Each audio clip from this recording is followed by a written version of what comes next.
O with the info.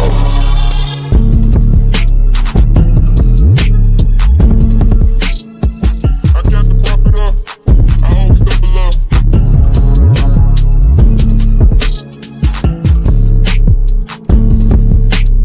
Cash up. Everybody pressure.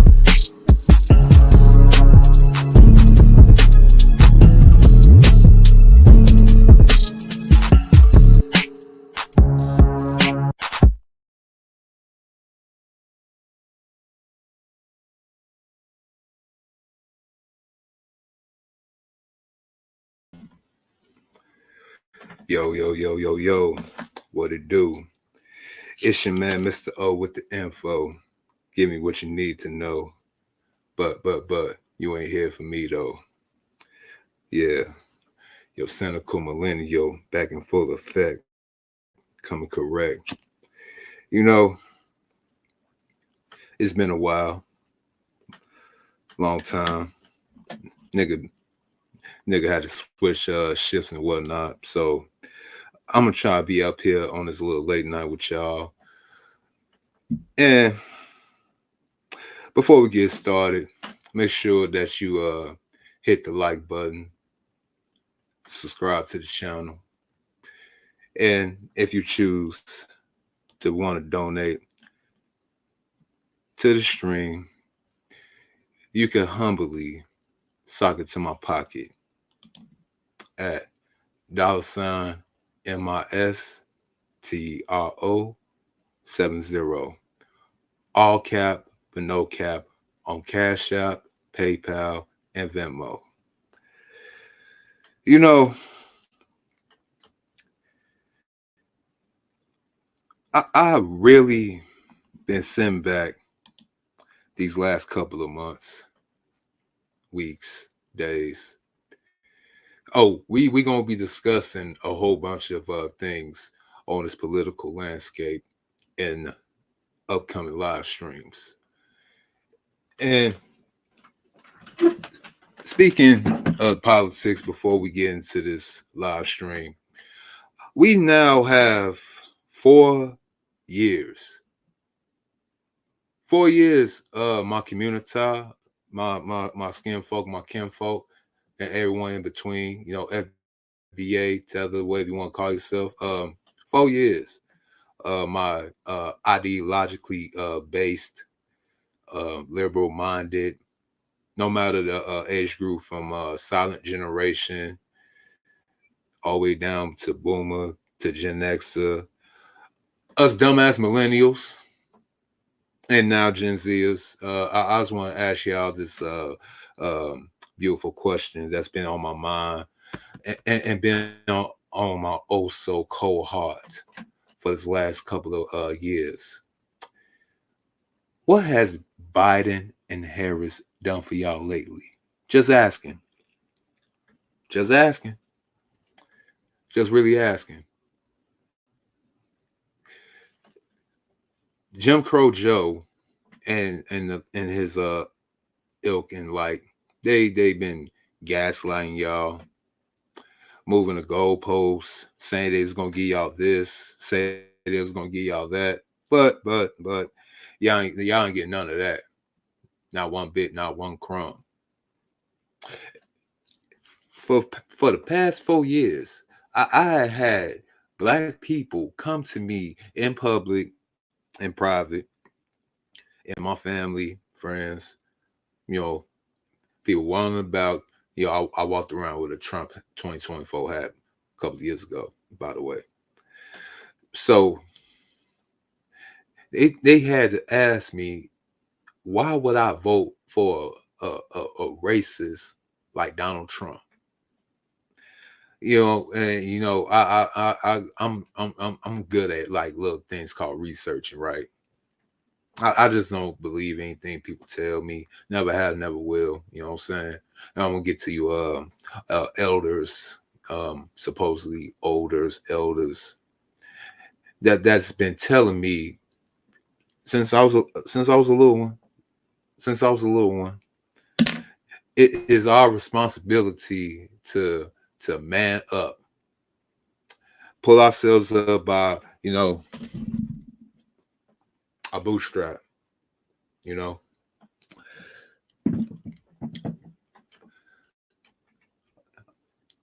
you gotta be this, you gotta do that, you gotta say this, you gotta say it like that. You know. And I was born '86. As far as I can remember, probably since what '90, I've been hearing the same shit. Black men this, black men that. Black men need to do this. Black men should not do that. And we grew up, kids of the '80s and that was coming in the '90s. We try to grow up to be them so-called men. First, y'all move the goalposts, with the fake Divine Nine, Black Greek Fraternity, HBCU going, attending, um, doing the jigging and jiving on the campus and shit with the little dance pose and shit. Yeah, you know what I'm saying? Going to prestigious classes in the liberal arts, nonetheless, and some worthless degree major couldn't get a good job after attending. Lecture me of what we need to do in said community that you're trying to run away from. Oh, oh, also to my my street ilk, you know, my hood brother and sister, and yeah, y'all told me the same thing, talking about Biden gonna do this for y'all, gonna give y'all a whole bunch of free ish, STEMI check, y'all was living at large, PPP loans and all that good shit. Yeah, until he y'all asked him about that student loan bailout, or even worse, that reparations that even our grandmothers, great grandmothers, fathers, great been asking for since they left that plantation in 1865. That they never got the 40 acres of the mule, and we'll never see it. I mean, shit, all the other races of people got theirs before we got ours, but y'all still want to go ahead and march, hold up picket signs, and Lord forbid, if we get a side op type of deletion on public screens and whatnot, y'all go ahead and tear down metropolitan cities that y'all supposedly run: New York, Philadelphia, New Orleans, Los Angeles, Baltimore, and of course, my beautiful city, the Windy City, Chicago. Yeah, when George Floyd got deleted, all the way in Minneapolis, y'all took it upon yourselves to go ahead and destroy downtown. Y'all took it upon yourselves to come into my neighborhood. Inglewood was already in deplorable conditions. Y'all decide to hold hands with Antifa and Black Lives Matter, Caucasian folks. Y'all hold hands with them while they was burning your shit down. And next week, y'all was asking what we gonna do. I'll wait. I'll wait. Again, what have they done for y'all lately? And speaking of old niggas, what's going on, D-Rock? Then what's going on, Hannibal? Yeah. I call us dumb ass millennials. See, don't get it twisted. Ain't no generation perfect. No generation. Even the ones that we call the greatest generation ain't so perfect. But at least I give them credence because if it wasn't for the greatest generation, aka World War II generation, a lot of our black asses and either no other groups would probably won't even be here. Let's be real. Let's be real. Also, we always forget about this particular generation. It's called a lost generation. A lot of people don't want to talk about that group. That's the start of the mafia. The Al Capones, the Lucky Lucianos. You know what I'm saying? Them slick nigga heroes. You know what I'm saying? The pimps, short shot gamblers, and the real shot hustlers, and good old comment, and your proverbial W.E. Du Bois of the world, your preemptive bootleg shoe shining niggas, you know what I'm saying, it was coming up in the 1890s, 1900s, and the 1910s. That lost generation, I said this on other people podcasts and platforms and whatnot. We are literally doing a whole 360 back into a particular era called the 1920s, in which they call the Roaring 20s, and we are in Roaring 20s 2.0. You know, they had the Flapper Girl. Y'all know about the Flapper Girls. You know what I'm saying? If y'all don't, go ahead and do a Google search, Wikipedia that shit. You know what I'm saying? Flapper Girls going against societal norms. Go against societal norms. Check, man. We gonna do it. She Rod. Check. We got strippers in this era. They had burlesque shows and showgirls in that era, and strippers and strippers and strippers. Let's be real, they had them too. They had them too. A lot of women want to go ahead and talk about the so-called women in the 1940s and 50s and how they was well taken care of. They was under the quote unquote house wife that we so-called desire. But if y'all still got some of them greatest generation, silent generation, great grandmas in your family, if they still got their their cognitive sense, and they can actually tell you some good events, ask them about their mother or grandmother. I guarantee you'll want to hear that story. She might have been that woman from the lost generation that nobody want to go ahead and include on their family tree. Hey, so is the niggas too. So is the niggas too.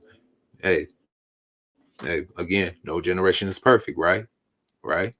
But at least the greatest generation, even though they had a lot of coons, you know what I'm saying? Some sports figures, later in life, as the greatest generation, they became just a tad bit coonish, just a tad bit, Jackie Robinson and Joe Louis. But nonetheless, at least their heart was in the right place. They was trying to go ahead and build up some after some that was destroyed, and they had to go through tough times called the Great Depression. Hey, millennials, do y'all see a pattern, with a great recession that we had went through back in 2008, despite they told us work, grab by a bootstrap. Oh, y'all got all this technology and everything. Y'all don't need to learn about plumbing, the trades, and all that good stuff. Y'all gonna have all this technology. Y'all might have robots taking care of y'all. So I'm just saying, we just gonna take these little trades out, auto mechanic, plumbing, electricity. I mean, this is vocational. And besides, y'all don't want to go ahead and do this thing called y'all call slave labor. No. You know what I'm saying? Just like the boomers, the ones that learned it last, they didn't want to show their sons or grandsons the so-called trade, because majority of them became crackheads and alcoholics in the 70s and 80s. And that's the only skill they could use and keep on getting they fix in. Shout out to y'all. Shout out to y'all. Salute XL Pro, D Rock Den. Thank y'all for coming into the live. We got 5 people up in here. So 6 people up in here now. So my discussion is, and y'all see my thumbnail, I feel like a lot of these old niggas, and this ain't no what's the name, no this any content creator on YouTube or any other platform, but a lot of y'all particular too that we all familiar with, the Boyce Watkins and the Umar Johnsons of the world. They have basically made a whole entire a career of lecturing black men on what we should be doing, like it haven't been done before. Okay, case in point, you tell us to stop sagging our pants in public. Okay, some of us stop sagging our pants in public. Now we get labeled too bougie, or you dressing too sassy. Especially you want to get prim de la prim, all cleaned up and shit. Oh, oh, oh.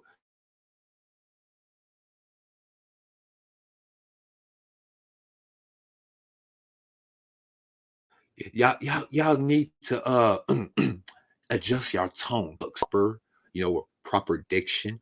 you know, what's the word? Using proper vernacular, you get labeled as talking white, token. Yeah. Oh, hey, Boomer, and some of y'all Gen Xers, y'all told me to go to college, right? Yeah. Y'all told me to go to Morehouse. You know, you told me to go to Howard. You know, and y'all told me this as a kid in the '90s, not knowing I was going into college in the 2000s. That's when all the HBCUs and pretty much all the colleges went to shit. You know what I'm saying? Thank y'all. You know, with y'all illustrious underwater basking weaving degrees, or Lord forbid y'all study us already in the streets. Y'all study us in high school. Y'all go to the library probably in your city and province. Y'all probably look up us. So why the fuck would you major in African American studies and think you was gonna get a damn good job? I'll wait. I'll wait. And you know what, now you know what, Hannibal. This is what I love about Chicago. You know, dealing with Comcast. You know what I'm saying? And pardon the delay. You know what I'm saying? Sometimes a 10-second delay. I learned that the hard way. So just bear with me. Just bear with me. You know what I'm saying? So again, as I'm about to go ahead and bring to the screen some things. See, old niggas want to tell us now, specifically Umar Johnson and Boyce Watkins. Hey, Alicia. And y'all want to tell us that we need to come and save the black community, you know, like this chick by the name of Courtney Michelle, you know, y'all want to come and steal us back, right? Okay, come and save and rebuild. You know, where my Nellingham at real quick, you know what I'm saying? Oh, we gonna need some pipes and all that shit. Some gravel, concrete. We need a lot of concrete. Got a bit of foundation and shit, right? Okay. Um, you want us to go ahead and say the community one stepdaddy at a time, right? Right. Yeah, y'all want to go ahead and practice what them silent generation of men. You know, y'all civil rights generation men. You know, I love smoking y'all. Everybody want to give y'all the kudos and everything. Y'all so-called 1950s, 19. Yeah, I know y'all. I know y'all, and a lot of y'all want like that. I know this. And trust and believe, ladies, a lot of y'all so-called grandmas that y'all keep on saluting from that era, she wasn't no angel either.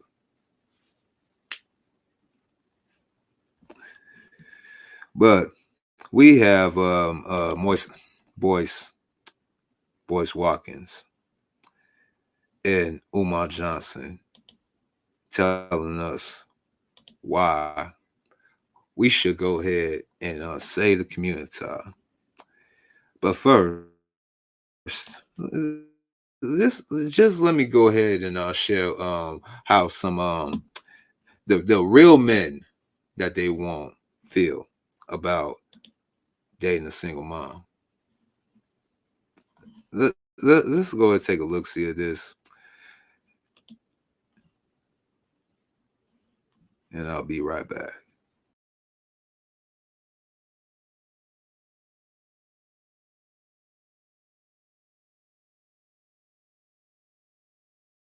I felt like you don't have authority. You have a responsibility, but no authority. That's what I feel. Now, those are some strong words. But Joya, Yes. you didn't ask for another date with him. What was the turn on? Specifically, would you date a single mother? And Jacoby, you proceeded to tell me that basically you're a high value man and you are too good for a single mother. However, you did also tell me that you were raised by a single mother, which is profound for me to think that a single mother's not good enough for you, but it's good enough for a woman to raise you. That's unfair. And it's very insensitive to women out there who have children. All right, so just because it's a cycle, I wanted to continue. It doesn't have to So what continue. I'm saying is that It's more about why would you cut off and say that single women are not on the because same what level? you're supposed to learn from is history. So you're a very What's that got to intelligent do? woman. What's that got to do You're a with very you? intelligent.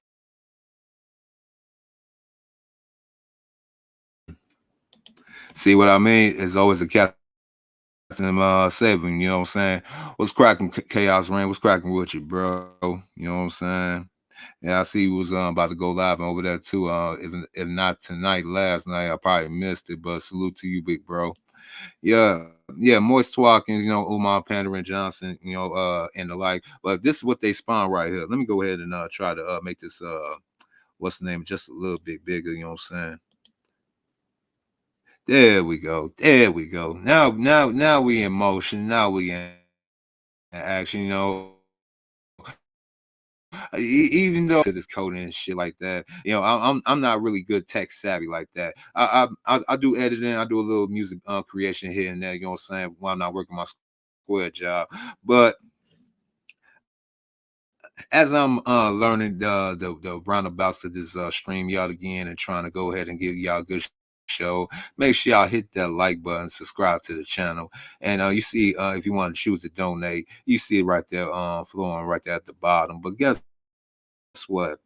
See, they always want to talk about this is disrespectful, and he basically about to say, hold up, wait a minute. Wanted to continue. It doesn't have to continue.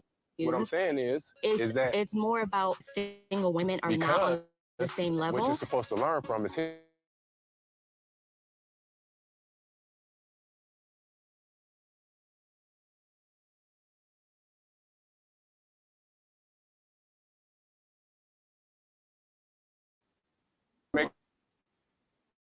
Your choice. Okay, if you're getting pregnant, then all right, cool. Maybe I shouldn't continue having this chat because I'm not getting married. A better chance of me having a successful life. You're speaking of me. That's what I'm thinking. So you were raised by a single mother. Yes. Is your mother still? I'm glad I kind of brought this one up first to y'all to go ahead and paint a picture real quick. Just walk with me. How come out of all races of men that's walking in America, you know, we have your Caucasian, we have your Arab, you have your Hispanic, your Latino, whatever you want to call yourself, you know what I'm saying? Our Asian, our Indian, we talking about the red dot, not the feather. Out of all these races, and you know the small hat, can't forget about him. Out of all these men that walk in North America, specifically the boundaries of the United States of America, how come it's always the quote unquote American black man that got be the so-called proverbial hero, put on a damn cape to come and say the damn day, shout out to my boy, Mr. Palmer. And we always got here, yo, the first thing they talk about when we don't want to deal with single moms is what about your mother? Wasn't she a single mother? Let me go ahead, Cam up. Let me go ahead, Cam, because I need my black folks to go ahead and see this.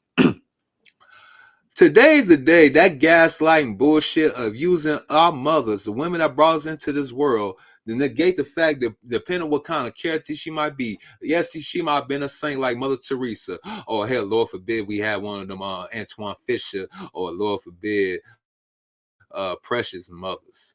You know what I'm saying? That incestuous Oedipus complex to this day. Hey, yo, my Gen Z and my Gen Alpha brothers that's coming up, do not ever let an old head older than me, my age, or just a tad bit older than you, hit you with that damn gaslight ever in your life. That's like me saying to a black woman, a B-dub here in America, that either A, was not raised by her father, Lord forbid, was raised by a father that was a cuck, a simp, and a game goofy Gilligan, Lord forbid. Shout out to my boy Red Supreme. another type of you know what I'm saying, never even had a father, they're gonna come and tell me, you know what I'm saying, that's like me telling her, like, you don't want to date dudes that got kids, but what about your father? You see how dumb that shit sound?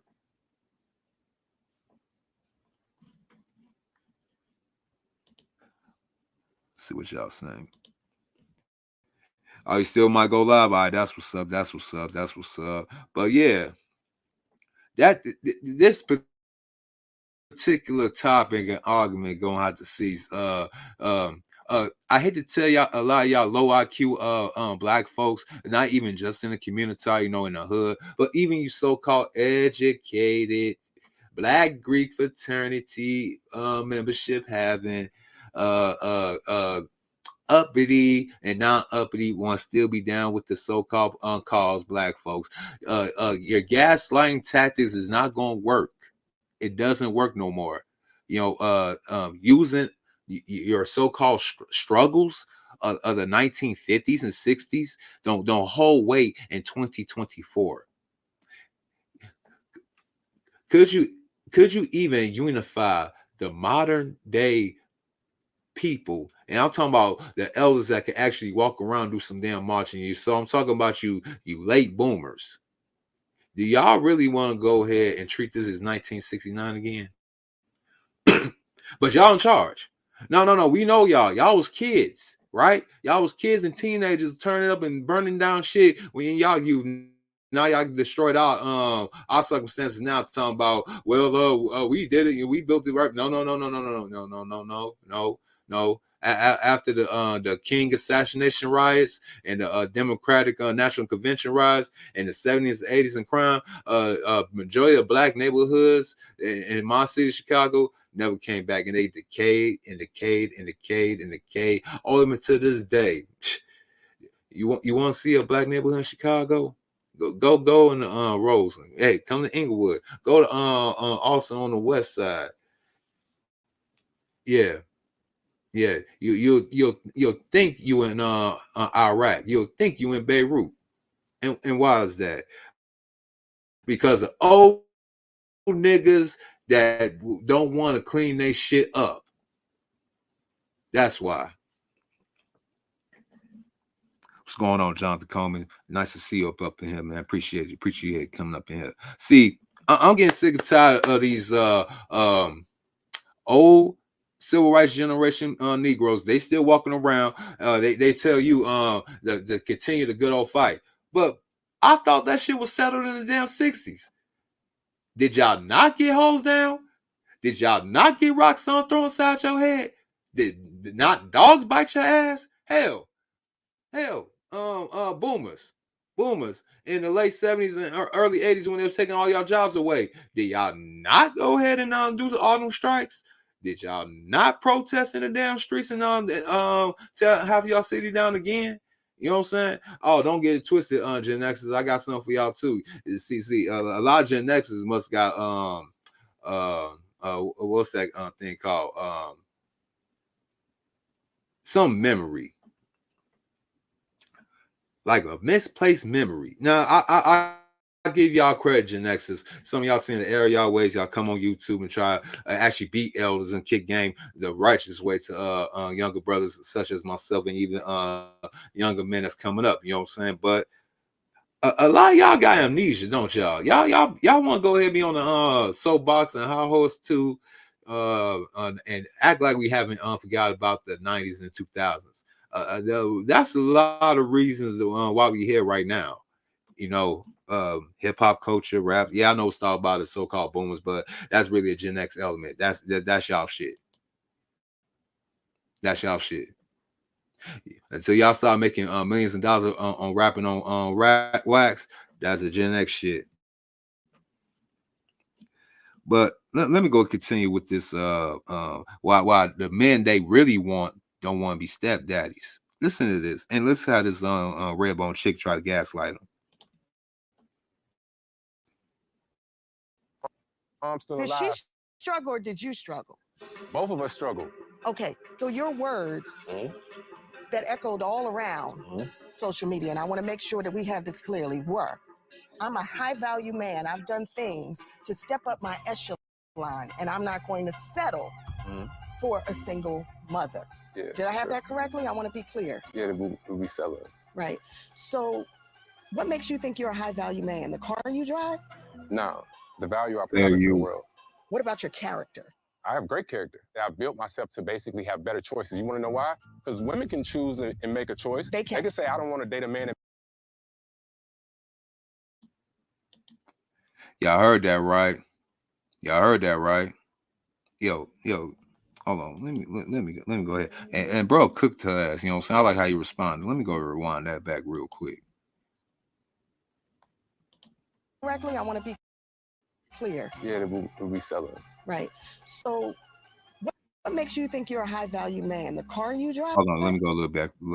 Just I'm not going to settle. Clearly were.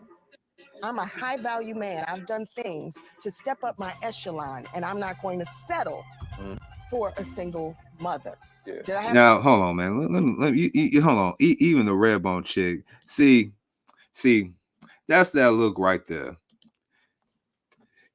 That's that look right there. That's that look right there that you get when you actually accomplish some shit in life. You really get your shit together. They say we don't. You know, I always heard that we never have our shit together. Okay.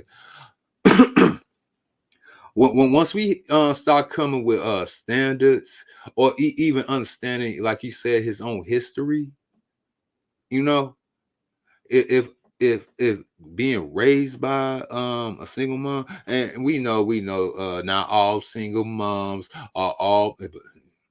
Now, all single moms are in that state of condition. They can do all that. Yeah, we know that. We know about the 15% of y'all that actually can do it. We know that. But the other 85%, them boys see what was going on and what was happening. You know, and they didn't want to go through that. Even they so-called single moms didn't even raise them like that. That's why y'all women today on TikTok, on Facebook, on X, IG, and this platform right here called YouTube. This is why y'all so belly aching and crying about the so-called quality of men that y'all selecting. But they had to learn this shit from somewhere though, right? But we're gonna continue with this little video right here. Let's go. For a single mother? Yeah. Did I have so? What makes you think you're a high value man? The car you drive? No, the value I put out into the world. What about your character? I have great character. I built myself to basically have better choices. You want to know why? Because women can choose and make a choice. They can say, I don't want to date a man that makes less than 6 figures. They can. And then what are you doing? But we're not talking about that. Women That's can not talk the about situation at hand. Listen, hold That's on. not the Women can say, conversation. I won't date a man less than 5'8". And the man could be 5'4". Do they care about? What does that have to do? To answer your question, brother, no, they don't. No, hell. That I'm 6'2.5". You know, they starting at my height now, saying that's tall. So in 5 more years, I'm not gonna be tall enough. They're gonna want 6'4". If not now, they're gonna want 6'4" and above. And just to let y'all know, ladies, if y'all just say y'all just want a professional athlete, just say that. Just say that. I mean, ain't that many 6'4" plus motherfuckers walking around and economically attractive to y'all liking, unless he's in some kind of sport. But for some reason, beat up, especially to the beat up. Y'all can do y'all homework on basketball players and football players and other races of women eating up all the baseball players and the soccer players. You didn't do your homework good. Damn. Shit. Yeah, just say that. Just say that. You want a Jason Tatum. You want one of the I ain't gonna lie to y'all. I just gamble on fucking sports. I don't even watch half that shit. That shit be fucking boring and dead. You know what I'm saying? Especially these non-zone playing. You can't. I heard they bringing the hand check back. Yeah, I want to see if old Steph can go ahead and keep on doing what he been doing with a hand in his face real quick. But I'll digress. Let's get back to this live. See, they get mad when you give them what they want all these years and they're unhappy with the results. They still need somebody to blame and somebody to come and clean up. Ironically, the main dudes that cause these problems are scapegoated. You know, and all they gotta do is especially some of these boomers out here, all they gotta do is sweet talk some of these chicks like, oh baby, it was the '80s. I was fucked up on the drugs, I was fucked up on the alcohol, or you know, I was pimping these hoes, or I was locked up and shit like that. Or let's say he wasn't fucked up. Let's say he was actually a young dude that kept his nose clean, but he was a boomer.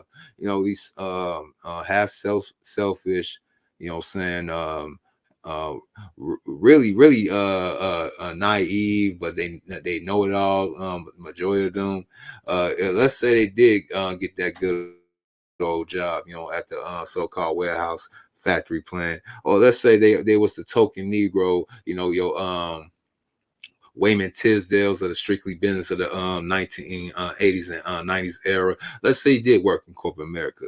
Let's say he was moving his money around and shit like that. So the little bitch he knocked up on the weekend will find his ends. We know stories like that exist. We know. Few and far in between. I understand, but we know. Let me go ahead and hit some of this water real quick. You know what I'm saying? Throat getting a little dry.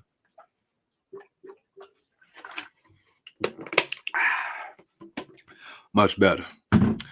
So, in the community, and shout out to the Red Bone. Well, I might have to go ahead and borrow this one, Black Round 313. I'm gonna ask y'all, gentlemen, in the chat, and if I have any ladies, if y'all want to go ahead and give a rating, what would y'all give that Red Bone chick right there that's on the screen with them soup coolers and shit? Y'all can go ahead and comment in the chat as I go ahead and press play.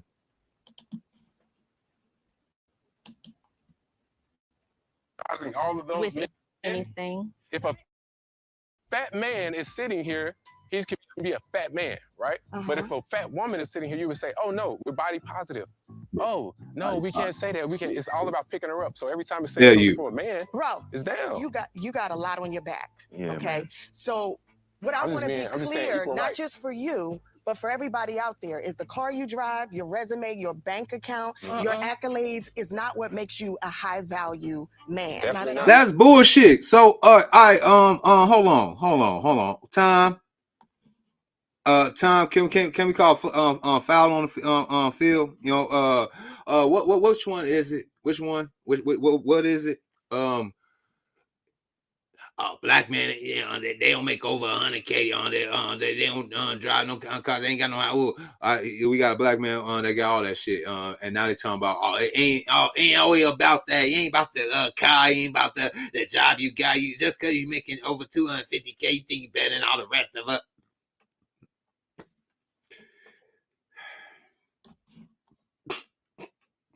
I mean, what's gonna be?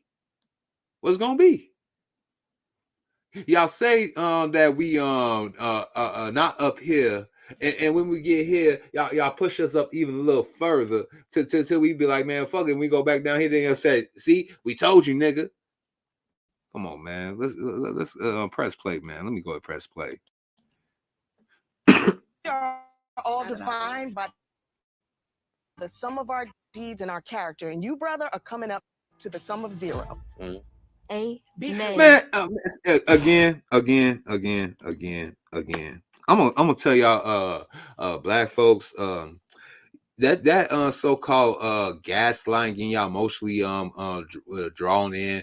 That only work if you was a part of the black church in the last 30 years, 20 years, and Lord forbid 10. Y'all do know y'all can't really emotionally negotiate or play a black man's heartstrings more so nonetheless here in this era more than before. We seen too much. We have the internet. A lot of us older brothers, you know what I'm saying, up in here, you know, I guess I could call myself a little older brother. I'm 37, knocking on 40, fuck it. So me being a cynical millennial, I've seen a lot of shit, and I did a lot of shit, but mainly I heard a lot of shit. And hearing that, talking about content of character, are y'all serious? Y'all wouldn't even know character unless Todd Perry wrote it for y'all. Are you effing fucking serious? I swear. Scanning other stuff was going on. Thanks for coming in. I ain't forget about you, LJ 504 HD. I forget about you. My boy Cortez Smith. What's good? Shout out to y'all. Thanks for coming all through. Yeah, ball capping. Yeah.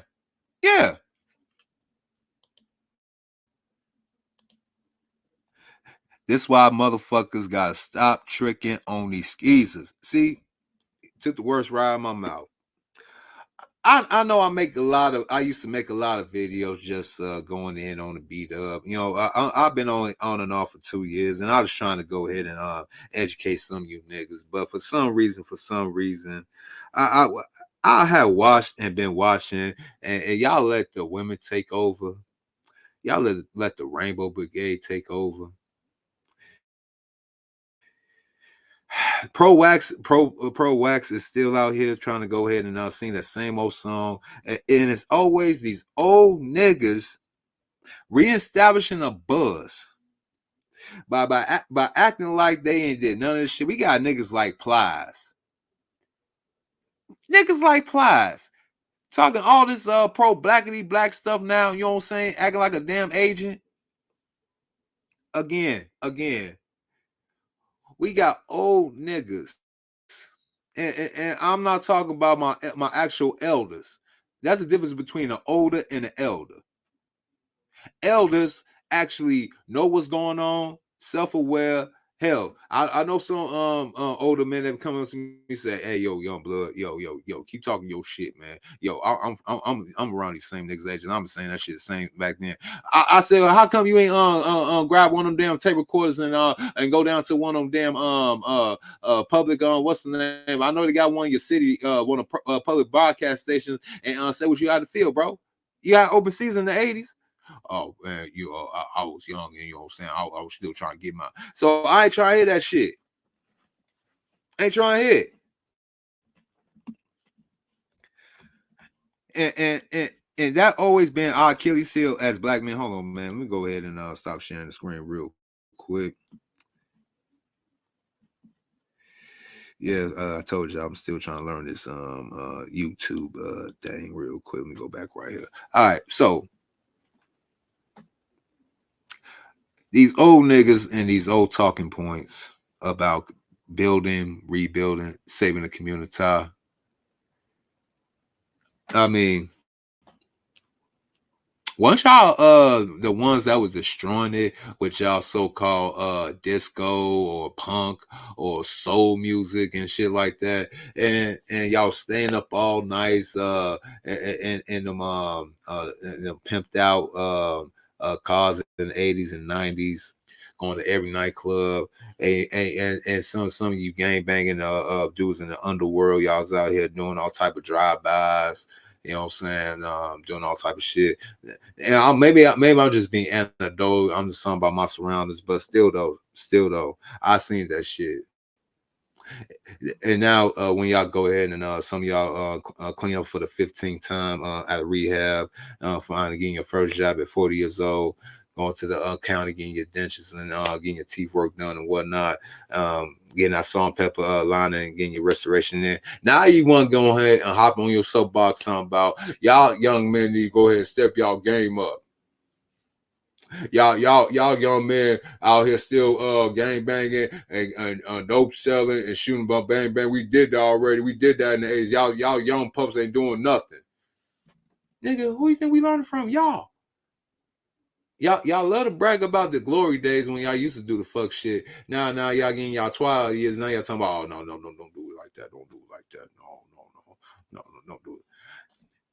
And I'm gonna tell y'all what's the main point of this live stream right here. Oh, maybe I should wait. I think I'll wait a little bit. Yeah. Not Nobi a Jedi. Probably hold on. Shy Jedi Nobi. Shout out.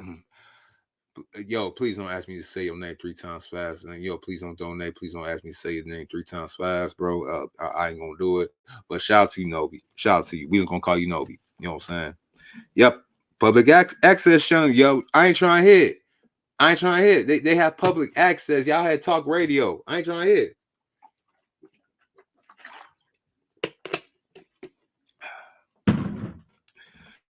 Now, I want to illustrate a point real quick as I go ahead and go and dig into my vault real quick. We might be here just for a little while. Just for a little while. You see, I want to prove a point because old nigga, Boomer, GenXer, the alike. I want to tell y'all from a millennial man's standpoint, we not taking your daughters. You know, your millennial daughter, Boomer, and probably Gen X teen father. Yeah, you know, them 29 to 42-year-old women that y'all created. Yeah, a lot of them have been doing the most since the year 2000. I mean, doing the most for all the eyes can see. I mean, we got this thing called the internet, and Lord forbid they came out with this thing called social media in the 2010s. You know, everybody to go ahead and upload their daily lives and trying to boast with this thing called for said internet, and we have everything on recorded and documented history. Y'all know that?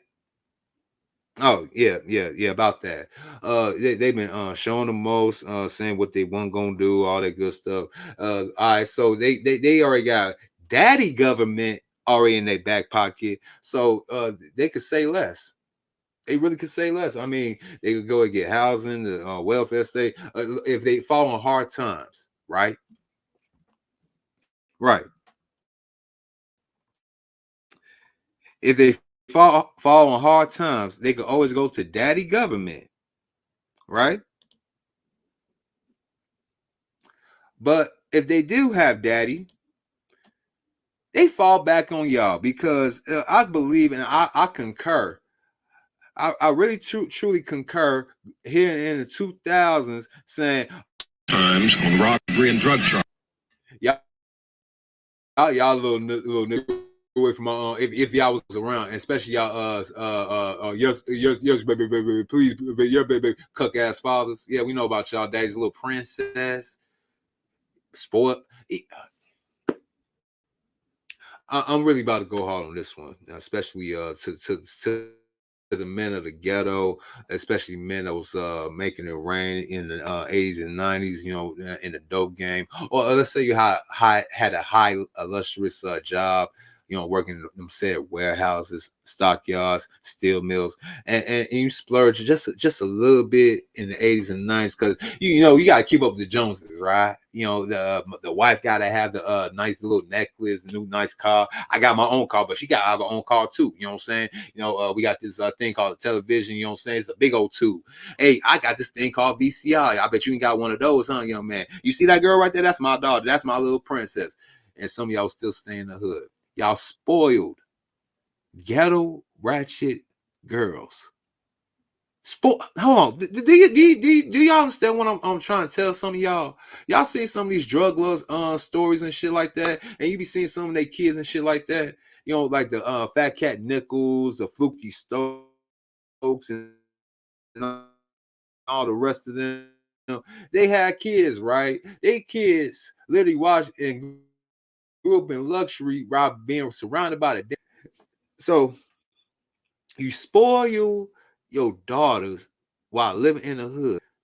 Now we got the fake boss bitches up to date doing the damn most because of daddies like you. Thing, in the 2020 teens, what I'm saying? Y'all say, man, I'll be looking at my dog, woo this, woo that. You know what I'm saying? Even though some of y'all was messing with some of her friends, old nigga. Even though you was probably messing with some of her friends, we better not try to talk to your daughter, right? Right? Because we ain't got enough money. I ain't got enough this, you know what I'm saying? I got me a good old job. Where your job at, little nigga? Yeah. Oh, Lord forbid, if you were one of my street niggas, you know what I'm saying? You a street nigga and you got a daughter out here in the damn streets, and you did all types of niggas, all the guys, baby mamas, and all that good shit, your homeboy sister, all that good shit. But Lord forbid, niggas better not ever look at your damn daughter unless they want to go get violated or get that pole put in their damn mouth. No homo and pause. But y'all know that chitty bang bang. Yeah. We blame y'all for what's going on. And what I mean by y'all, see, I know y'all probably seen this particular video circling around in the manosphere and all these other content creators that try to break this shit down. See, we only talked about the single mother in these in this 1986 documentary on Newark, New Jersey, single teen moms. Y'all know the infamous one when a white dude asked them, do you want to be married to your child's father? And they said like, no, all that, I wouldn't raise with all that good shit, right? Yeah.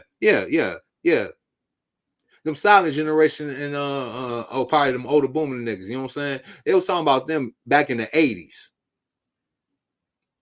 They was talking about the 8 shit Rolling Stone niggas from back in that era. Lord forbid, they'll lay down with his representative of the 1980s. We're talking about Timothy. Nobody, no content creator talked about Timothy. This nigga here, right here. Oh, my bad. This nigga here, right here. Nobody ever talked about him. All right, come on. It's these type of niggas right here that want to put a battery in our back now today after he reformed.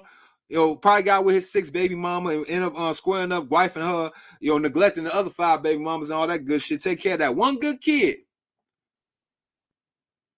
I hope he didn't get a knock up a Becky. I just got in the back of my mind, it's the 80s and the 90s niggas was pulling that shit. Lord forbid it be the Becky child. Lil Simon. You probably name him Simon. Let Lil Simon, named after Timothy, he'll go ahead and post that damn child just like the single moms do today, and he'll be like, see, y'all men today, y'all need to step up and be real men and come up and mentor the youth. Y'all need to come and save y'all community. Let me go ahead and show y'all what kind of nigga this nigga Timothy was. Let me go bring him up real quick.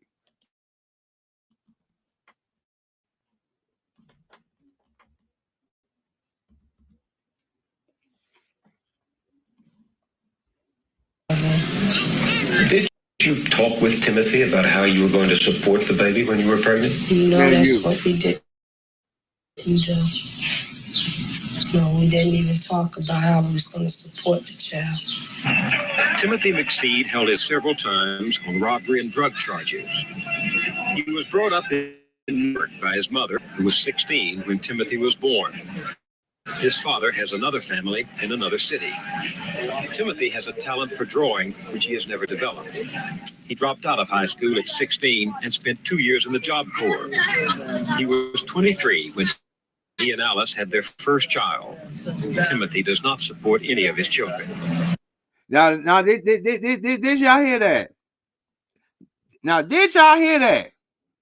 Can I rewind that one more time? I know. I'm probably like going against the grain right now. Like, Mr. O, how you gonna talk about single mom like you shouldn't on to do it? Look. It's these same niggas. Your Umar Johnsons. Y'all know he a baby daddy ass nigga, right? Boyce Watkins, stepdaddy ass nigga, right? Am I right?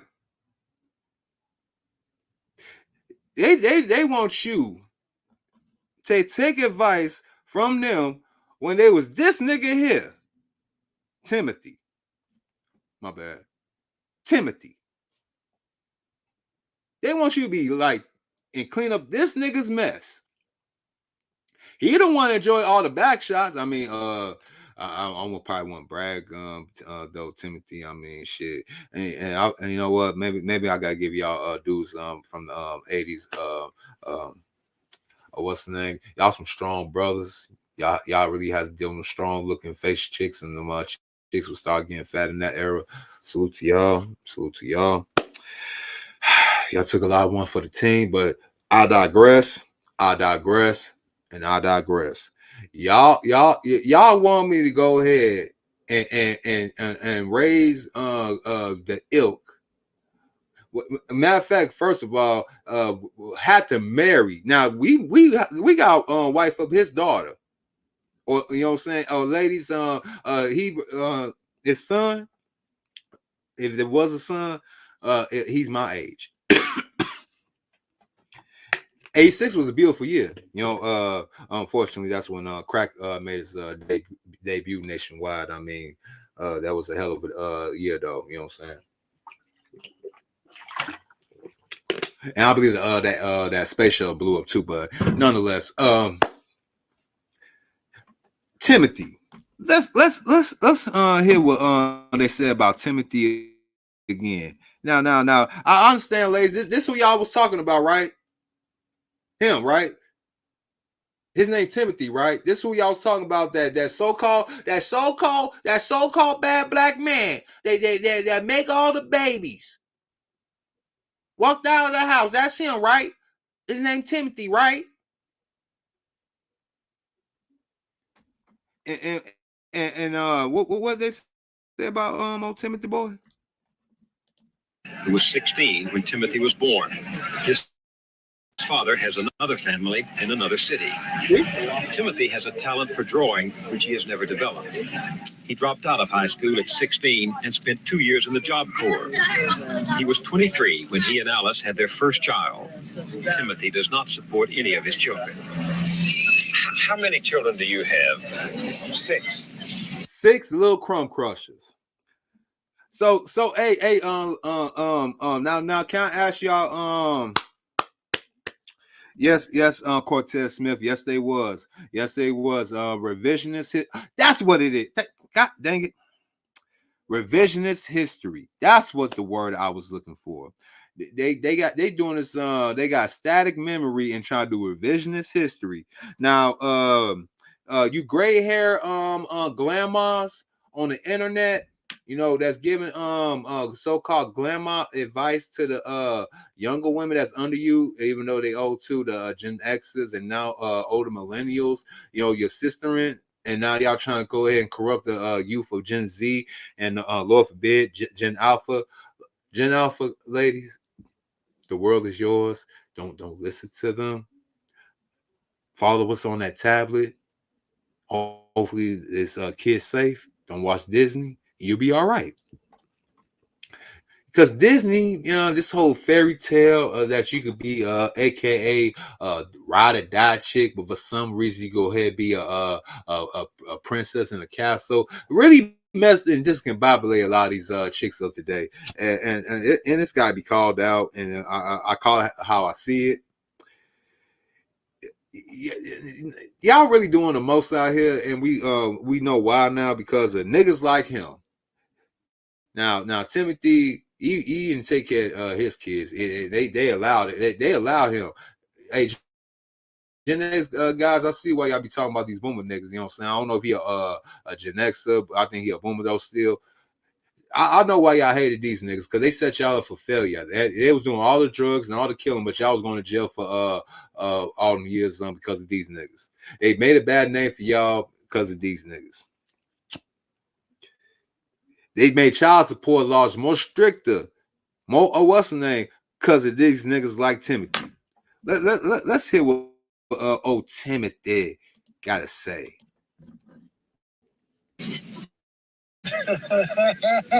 He fathered those 6 children by 4 women. He also had 2 more children by 2 other women. So, whoa, hold on, let me roll one. Do you have? 6. He fathered those 6 children by. Look at that smile. Look like a fake Billy D. Williams from the 1980s. I see what y'all ladies saw this nigga now. I see that fake Billy D. smile and shit. Got the gap tooth and everything. See y'all. So this was getting all the coochie back in the 80s. This who y'all try to explain to me now talking about he gotta have this, he gotta have that. No, we got niggas like Timothy that was cleaning up in the fucking 80s. I ain't trying to hear that shit. Not 1, not 2, not 3, not 4. I think it's 4. That's what he said. I think he said 4, right? 4 women. Now you would think after the first 2, the third chick be like, I don't know about that, bro. You got them other 2 kids, little crumb crushers. These women keep on knocking at your damn door and ringing the doorbell. We trying to get it in.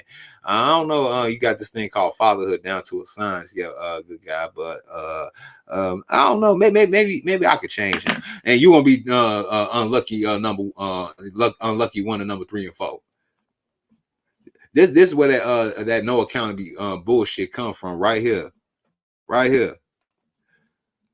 Let's continue. By 4 women. He also had 2 more children by 2 other women, but one died in infancy and the other was aborted. We asked him about the birth of his first surviving child. It's kind of a funny experience because, like, me and the girl was just messing around, right? And she was going with somebody else. She used to be an old girlfriend of mine. She managed to get popped up by me. Okay, that's the second baby. The third was Mustafa. He was the third. That was by another lady? Mm-hmm. Mustafa, damn. Who you, Boba Star, really scarred us millennials with these names? Y'all really start scarring with his name. This remind me of that scene from Juice when homeboy asked what was Omar F's character name. He said was Q. And I think that was one of the names he said, like, man, well, what happened to names like Mustafa and Akbar? See, I see where they get that shit from now, man. If y'all just coming in to my live stream or you just now staying in, make sure that you hit the like button, subscribe to the channel. And I appreciate it if you're enjoying the show right now. Been rocking on for about at least an hour right now. And if you want to choose to go ahead and donate, you can go ahead and sock it to my pocket at $MISTERO70, all cap and no cap on Cash App. You dig? So let me see if anybody had donate real quick.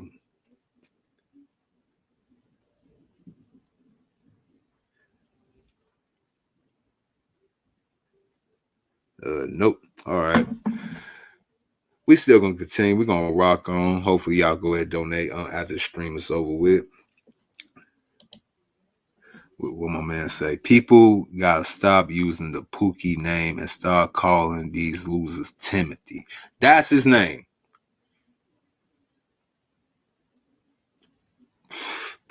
That's his name from now on. It's this nigga right. It's this nigga right here. This nigga right here. He's the red herring. He's the straw man. He's literally a embodiment of what these chicks talking about. Y'all niggas just go ahead and get us pregnant up and leave. That's him. His name Timothy. Y'all want to go hunt him down? Search for him on Facebook. I don't know if he's still alive or not. Shout out to Timothy.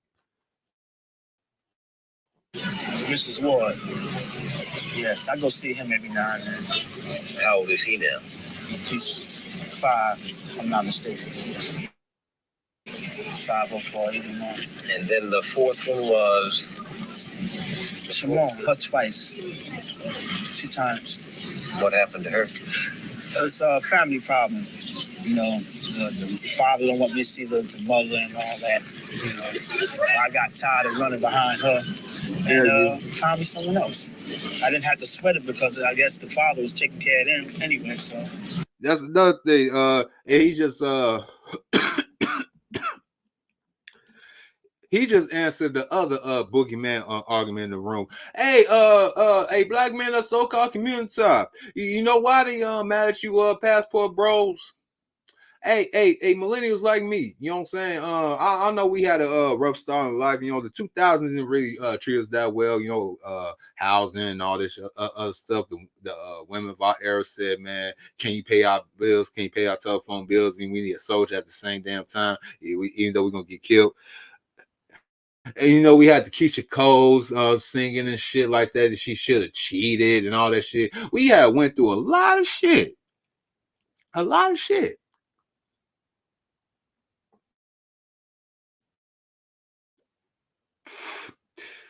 Only to get blamed for what this nigga right here started. Right here, this nigga here, Timothy. Let me go rewind that a little bit. Hear what this nigga said. And then the fourth one was Shimon, I only saw her twice. 2 times. what happened to her? It was a family problem. You know, the father don't want me to see the mother and all that. You know, so I got tired of running behind her and found me someone else. I didn't have to sweat it because I guess the father was taking care of them anyway. So How does it feel? These niggas don't want to go ahead and be a father again with their grandkids. That's what was the underlying argument. Again, I said earlier in the stream, millennial, late Gen Xers, early Gen Zers, they've been doing the most. And you know, boomer daddy, you know, in the 2000s, they figured out, you know, they found out about this little invention called the blue pill called Viagra. So they getting their second win there a little more extended for now a new decade. And now they want to go ahead and have the experience of the lifetime. You know, they ain't had this in their day and age. The old times back in their era, shit, they'll been happy to just have a little mistress or two around town. You know what I'm saying? These old niggas, man, these niggas are spoiled. Y'all literally got a website called Seeking Arrangements. Y'all got dating apps called Tinder and I think Bumble that went out of business. You know what I'm saying? Good business model. I mean, it sounds good on paper, but to actually have women pay and actually have them contact the dude that they want and not the other way around, that don't fit in a little 50 Shades of Grey or what was that homeboy one of these thug loving novels, it don't fit, you know. So yeah, I don't know why y'all thought that was gonna last, but yeah, niggas like Timothy, and Timothy is the boomer. Again, I characterize and I make sure I get my age, location, generations right, because a lot of y'all Gen Xers are coming up on these social media avenues and preaching the gospel. I mean, salute to some of y'all. You know what I'm saying? Y'all really been holding it down. I ain't going to lie to y'all, but other ones like Umar, like Boyce Watkins, no. Let's continue. Feel to have those women? No, kids. Boy. But you get to see, if it ain't one thing you've done, you like artwork, for instance. You look at your art, you say, this is something that I've done. Just like the carpentry, it's something that you've done. You can see what you've done. If anything, if you don't do nothing, you can see something, you know, what your life was, you know, it was to you. So the kids are sort of artwork?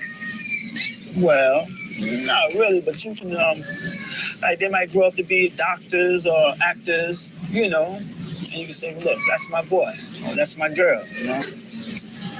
Whereas, there's some people that can't have children at all. Their mothers raised Timothy's children, and welfare pays for them. Yeah. See, again. What did the old nice white man say on that stream? My good children, my good people in the chat room. Let me go rewind that. Let's Not really, but you can like they might grow up to be a doctor, and you can say, well, look, that's my boy, or that's my girl, Whereas, there's some people that can't have children at all. Their mothers raised Timothy's children, and welfare pays for them. On the first day of each month at noon, the mothers gather outside the project's mailroom, waiting for the postman to deliver their check. I'll never forget that. That was nice y'all. So, you know what I'm saying? Let me go ahead and bring that back real quick, you know what I'm saying? So I get the other one up for y'all. See, that's what I'm talking about right there. See, niggas like Timothy is the boogeyman, the straw man, the red herring, the so-called canary of the coal mine, whatever anecdotal term that y'all want to use on this so-called internet streets. That was him. All him. Let me go ahead and go ahead and find my next little video to bring to y'all. See, I've been doing my research. See, again, a lot of these old niggas, you know what I'm saying? They act like we don't have a long memory, and they want to go ahead and play revisionist history. They want to go and tell us now, younger brothers that's coming up, what we need to do, what we not need to do again. And I'm getting really sick and tired of it. So hold on. I'm gonna play something that y'all probably ain't never seen before. Now I'm gonna bring to y'all.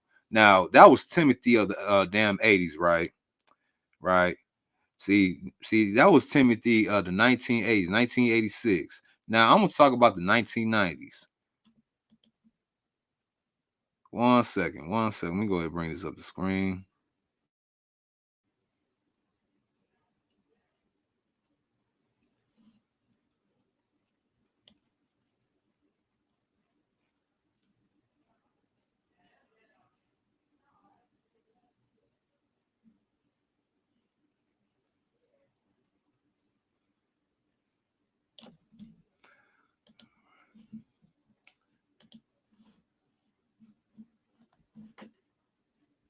Hold on. See, I got another little doozy for y'all real quick. Another one. Let's bring old Melvin up to the screen. See, now GenXers, y'all try to act like y'all ain't do no wrong. Some of y'all, you know what I'm saying?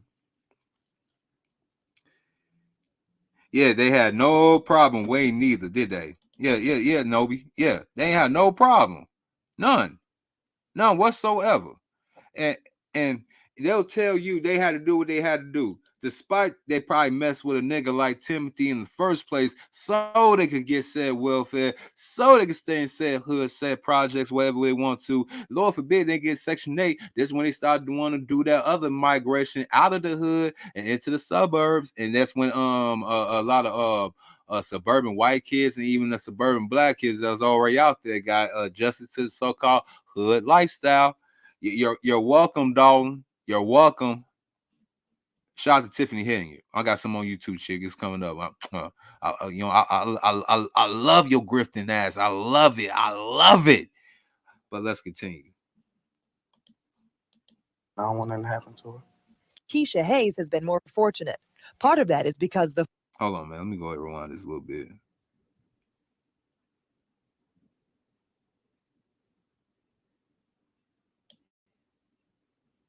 Up out of school and 7 with... I don't. Let me get this back off the screen. Mm-hmm. Here we go, right here. We're gonna get married. Now, look at old Melvin right here. Yeah, see, y'all forgot y'all forgot a lot of y'all Gen X dudes in the 80s and 90s. Y'all was teenage fathers. Yeah, I had to go ahead and sit down and listen to a whole bunch of PSAs. We had this thing called Dare. We had this thing called Sex Ed. They used to show us documentaries, especially with these things called diseases. And for some reason, with all you chicks getting these high body counts out here, and a lot of y'all dudes, I know how y'all feel. I know that the rubber just don't feel right. You know what I'm saying? You just gotta feel it, right? You just gotta feel it, right? I know. But for some reason, a lot of y'all forgot. Speaking of diseases, ladies, high body counts. You're not getting tested like y'all supposed to. We know the truth. In Houston and Atlanta right now, that HIV, that package that R. Kelly talked about, and that drippity drip chlamydia is roundabout. It's kind of y'all fault too, but it is what it is. But that's another video for another day. Check this out though. We got Melvin, teen father, right here, teen father from the 90s. It's the 90s. Let's go. Hope we get married. Keisha has also been able to stay in school. Every morning, she leaves her 2 children at her sister's house. Bags packed for Phillips High, an alternative school in Raleigh. And if Keisha can't leave the baby at her sister's, she can bring L'Entrée with her, like more than the school do. Welcome to Phillips High Daycare Center. Director Linda Carbone. And the goal for the nursery here is to keep students in school so they don't have to drop out because of lack of infant care, and also to bring students back into the schools that have dropped out. The resources to help teens vary county to county, but if there is consistency in this support system, it is the costs, the financial ones, costs that are consistently spiraling upwards. Dr. David Adams knows. Oh, so Black community, you think it's a good idea to have kids and raise them in poverty, despite you want to go ahead and make sure they have the latest shoes and clothes, even though y'all live in an effed up environment because y'all want the other kids to pick on your kid and all that good stuff. And we have a bad propensity of since the Reconstruction days, early of the 1900s, we ain't had that many banks, so we ain't come put our money in wealth, so we have to flaunt that shit, and we continue to flaunt our wealth despite the deplorable conditions. Half granted, now granted, half it was the government fault. It was the white. I give it. Look. Just because I don't believe in all that pro black people black, I know the facts. I know what happened. But same time though, I find it crazy that despite all them measures of being pushed back and downtrodden, our so-called ancestors, them people I talked about in the earlier stream called the Greatest Generation. Tulsa, Oklahoma, all them other Negro lands, little Africas we call Black Wall Streets today. They got burnt down. Specifically the one at Tulsa, even though they burnt it down. Guess what them slick and noble black men did? They rebuilt it. But I'm not Jason Black. No. I ain't about to do no Jason Black shit. Look. I'm just saying they rebuild it. They rebuild it. But I digress. So they want us to come back and rebuild a community. They want to go ahead and save little crumb crushers like this. You know what I'm saying? That's another little millennial, someone's daughter, or Lord forbid that's out there telling you black men that you're not economically attractive enough, like her daddy, her teenage daddy. Either he was breaking people cribs, stealing their shit, or selling that good old dope, or robbing niggas.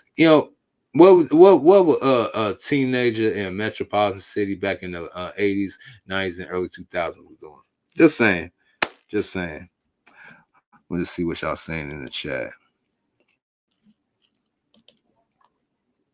Yeah, my high school was the first to do something like that. I bet. A lot of majority of high schools in the so-called community and in so-called barrios. Shout to the other brown delegation if I have any in my chat. Uh, um, yeah, I mean that's typical. Yeah. They had to start implementing it because a lot of these chicks want to go ahead and get out their mama crib because they got tired of her baby boomer shit. Shout out to Gen X. I mean, you don't want to raise your little millennial siblings, and you got a life of your own. You feel frustrated, and you was already raising yourself already. I mean, you was cooking and cleaning, and your mom only thing she was probably doing going to work for somebody else that did not like her while she punched in a little clock in or a little worthless ass degree instead of raising you and making you to a fine young citizen, upstanding young lady, and teach you proper morals, advice, be a wife. And you want her to be in her life going through her pockets and shit. And you probably put her ass in the motherfucking old folks home. Salute to you, Gen X and millennial women for doing that. Salute to y'all. Salute to y'all. And some of y'all men too, if y'all got the heart to do it, but y'all be like, Mama!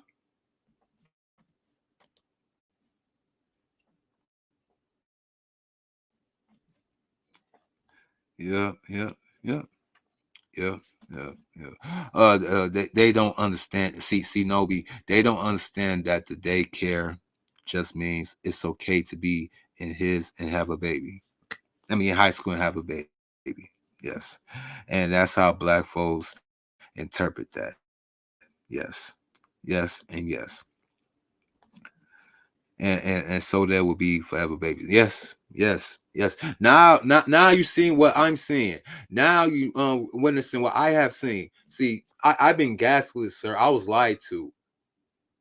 And I ain't gonna be no pussy and no little punk ass millennial fuck out here, you know what I'm saying? Like, oh, woe is me. Hey, we have Barack Obama. He was our black president. He was supposed to go ahead and do all the proverbial black shit that we supposed to do that our elders told about, run this country. We was gonna put people back in slave. We was supposed to do that. He was supposed to be our nigga. What happened? Oh, even worse now. Even y'all had a can go around this time. Y'all got what y'all really wanted.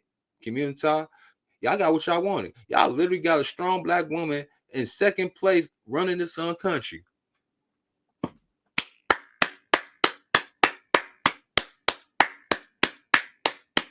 And with her only like 10 appearances in the last 4 years, giving y'all word salad after word salad after word salad, and sisters and my you know what I'm saying, and other women that I love and like, and people I work with, she look like me.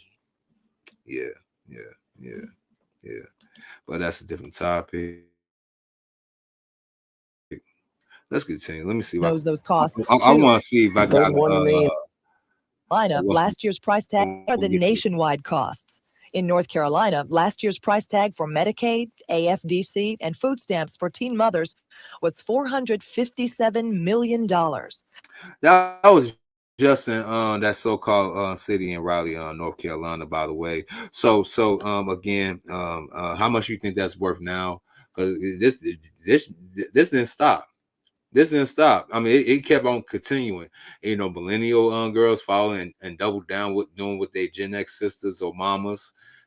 You see, it's a teenager, right? So Gen X mama raising millennial women too. Okay, they doubled down and they basically rose that shit up. You know what I'm saying? And niggas like Timothy and Melvin. Hey, Cortez Smith and Nobi, that's another one. Either they are Timothy or Melvin. It's these niggas that want to come and talk to us now.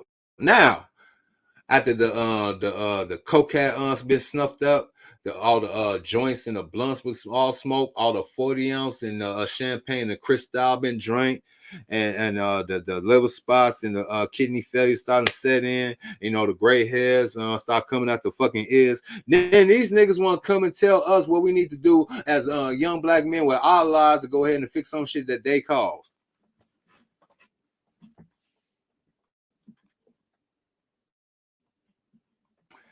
Man, what y'all saying in the chat? Yeah, there will be more babies now. I already read that one. Man, I live in NYC. I've seen this. Oh yeah, hey, bro. Look. What happens over there happens over here and happens everywhere. You know what I'm saying? It's like how birds fly high. No matter where they go to, they always gonna land where they need to land. That's how it is.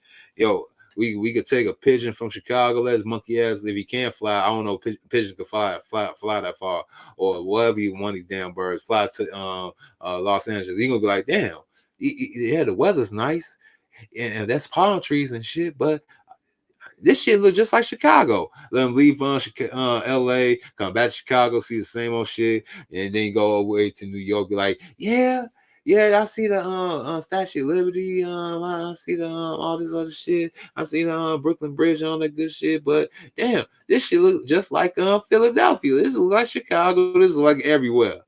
Yeah. But 457 million. 457 million. I'm just saying. Let me see if we got any more on this little teenage crisis down there in Raleigh back in the 90s with these teenage parents, niggas like Melvin. Melvin, he just couldn't hold it.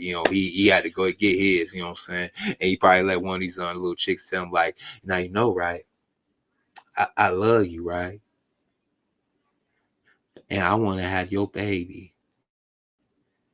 But see, I know I'm grown. My mama be treating me like I'm grown. I be cleaning up her house, making her meals, even though she don't do shit. Take care of my little brother like he mine. I might as well have my own. We can have one of ours together.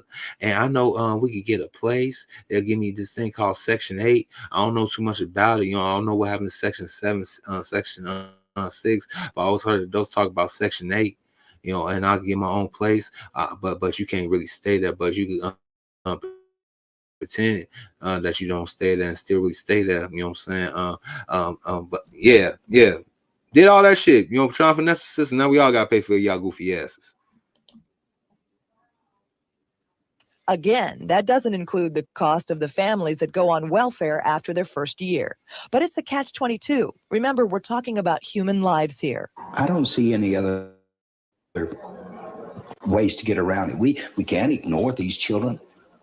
We can't just let them lay off and have no decent care and decent food, and we have to just do the best we can. Kids having kids. Oh, yeah. Let me go ahead and bring that out of here too.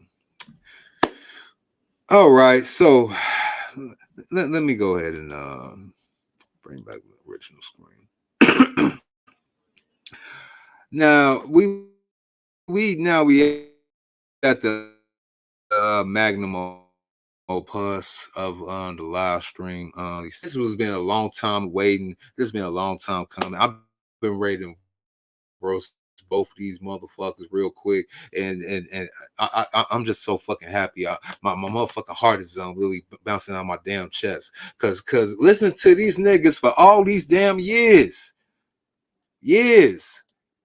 And I used to rock with Umar. I thought he was actually gonna do something. I thought he was gonna be our Jesse Jackson, our Al Sharpton, until I found out about them two niggas. I mean, it is what it is. It is what it is. I did a live stream about Al Sharpton not too long ago. Y'all should go and check that out. Do y'all little homework. I have fun doing that. Might do some more content on similar stuff, but let me go ahead and find this video of Umar. Give me 1 second.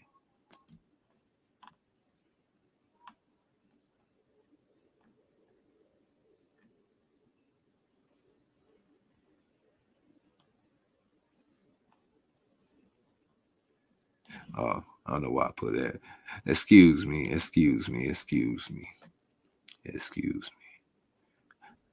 Technical difficulties. But it's these old niggas that want to go ahead and put shame on my heart. Tell me what I need to do as a so-called quote unquote free thinking straight black man, right? Let me go ahead and show y'all who's the old niggas I'm talking about right here.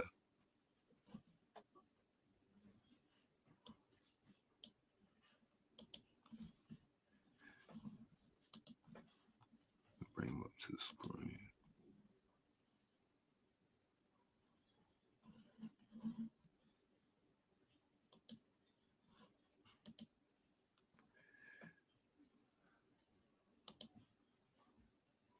There's no reason on with all these black men running around. If the father's not there, one of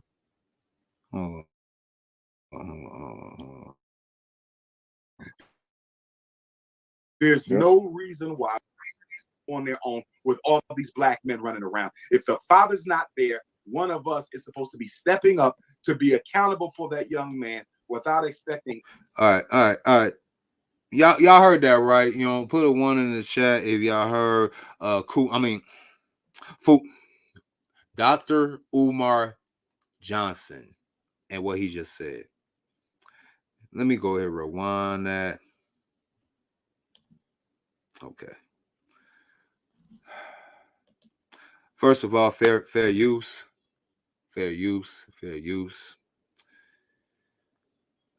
Dr. Umar, as a similar person of I guess intellect and what have you, I'll give credit where credit due.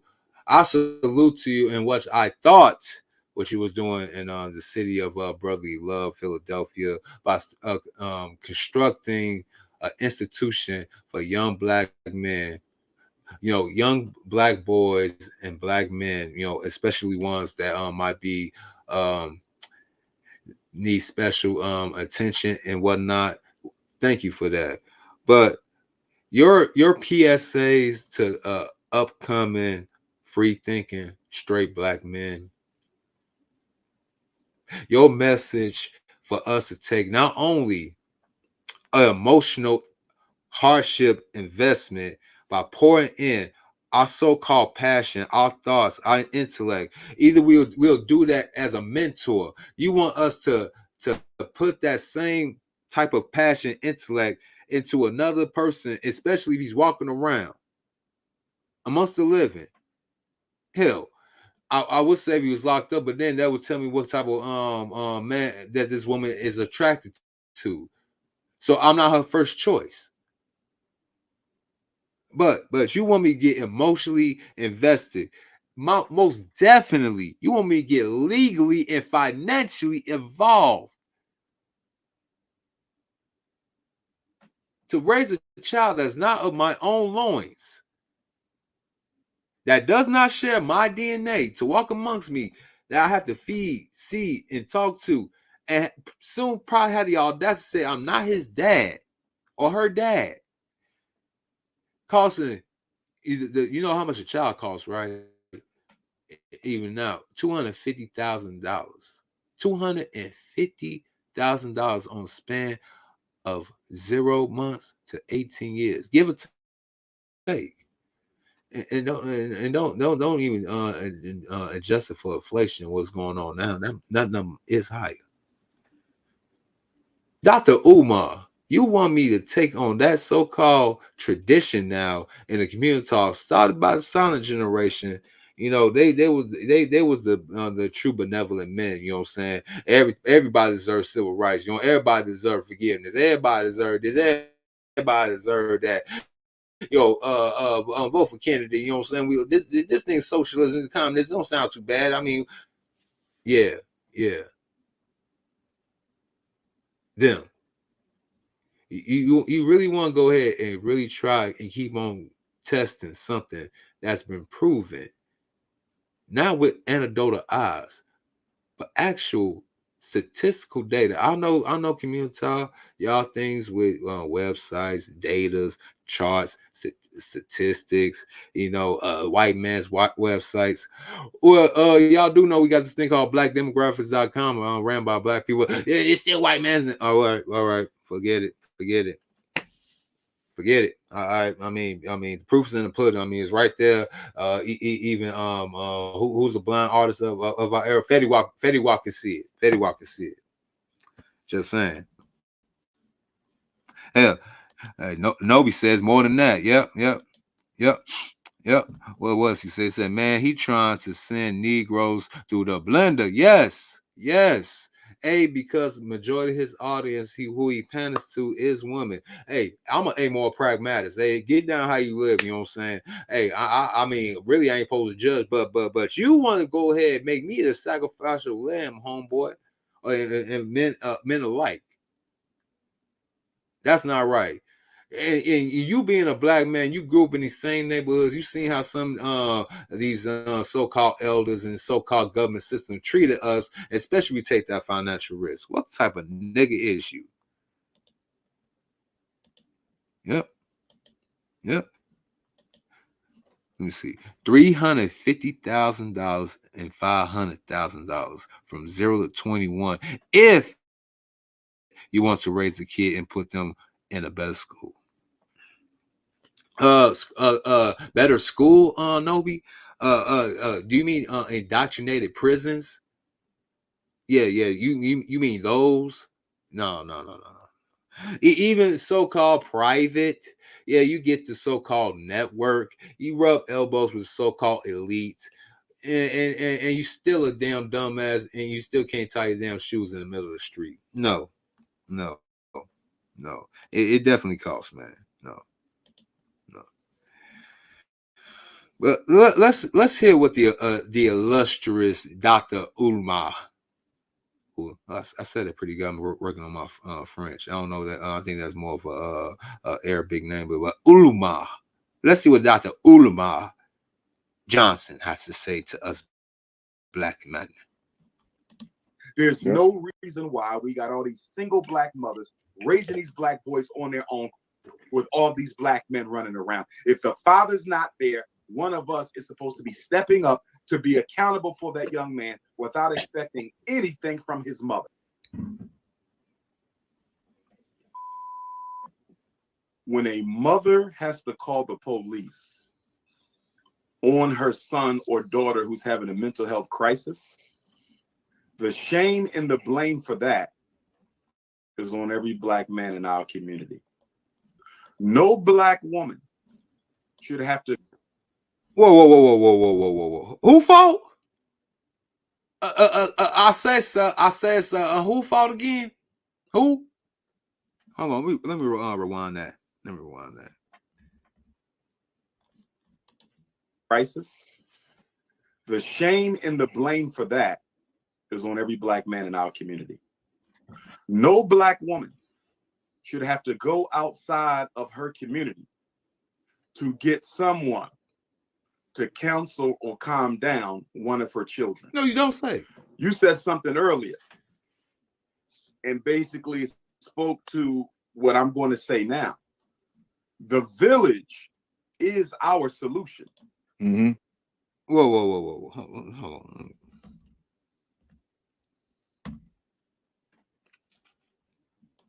Go outside of her community. My bad. Hold to on. Get someone. Hold on. Let me rewind that just a little bit more.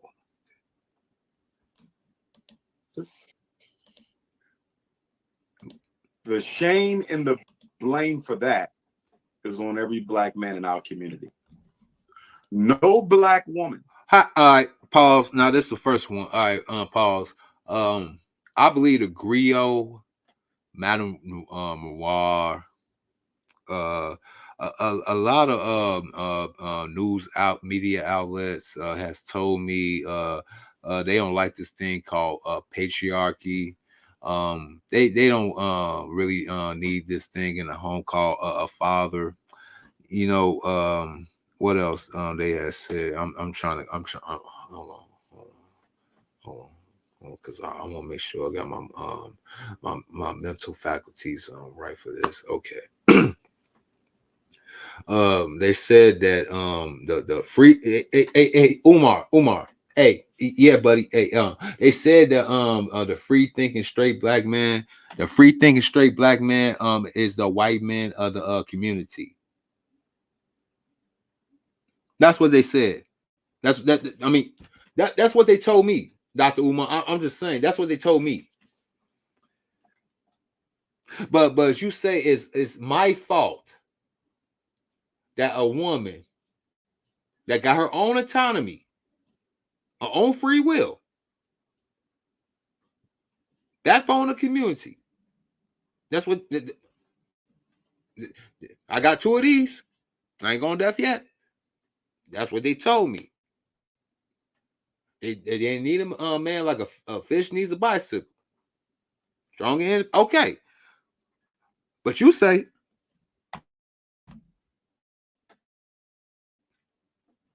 should have to go outside of her community to get someone to counsel of her. No black woman should have to go outside of her community to get someone to have to go out in our community. No black woman should have to go outside of her community to get someone. Why would she have to go outside of her to go outside of her community that she birthed?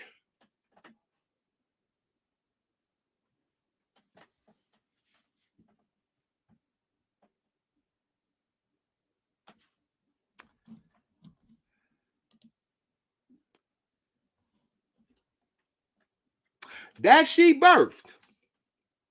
So we protecting her from her literal brothers, her uncles, the dude that she lost her virginity to in 8th grade, and again, you know, they get another turn in senior year for prom, you know, with her real boyfriend that was supposed to be her husband, but ended up becoming her baby daddy.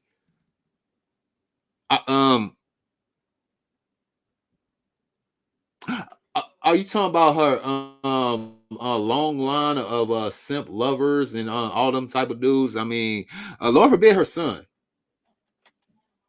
Is she running from her son? I'll wait. I'll wait. I mean, I'm just saying. Don't baby. The messenger. I'm just saying. But Umar, let's continue.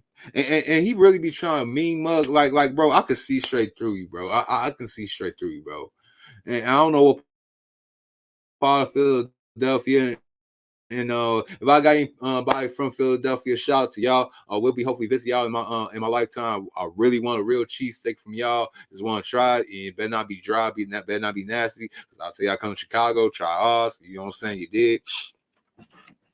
But you come from Philadelphia, you be trying to put on the meanest little mug. I see you. I see you got the nice little groomed up Marlon Wayans hairstyle from the 90s on the Wayans, brother. I see you. I see you got the little groomed up little beard and everything, mean mug, and you got the little Walgreens reading glasses on, so you could be the reformed thugger that you want to portray on the little screen. I see you. I see you. I see you.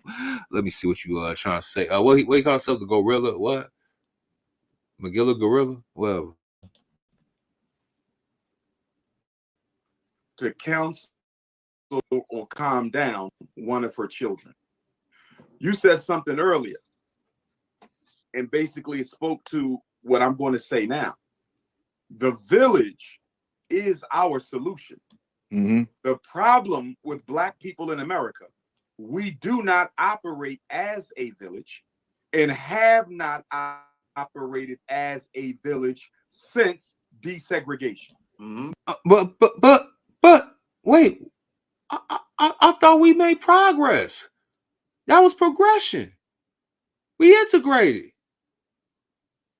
Y'all know, y'all go in y'all people house. Y'all know, y'all got one of them old elders. They still got JFK, MLK, and they probably just added Obama up there. You know, right there at the end of the line is gonna be White Jesus. Right there, White Jeebus. White Jeebus, yeah, White Jeebus. So out of all them, what's the name? The solid victories, right? This is what we got to deal with. We still got to do this so-called community building. It takes a village. Patriarchy and village, feminism.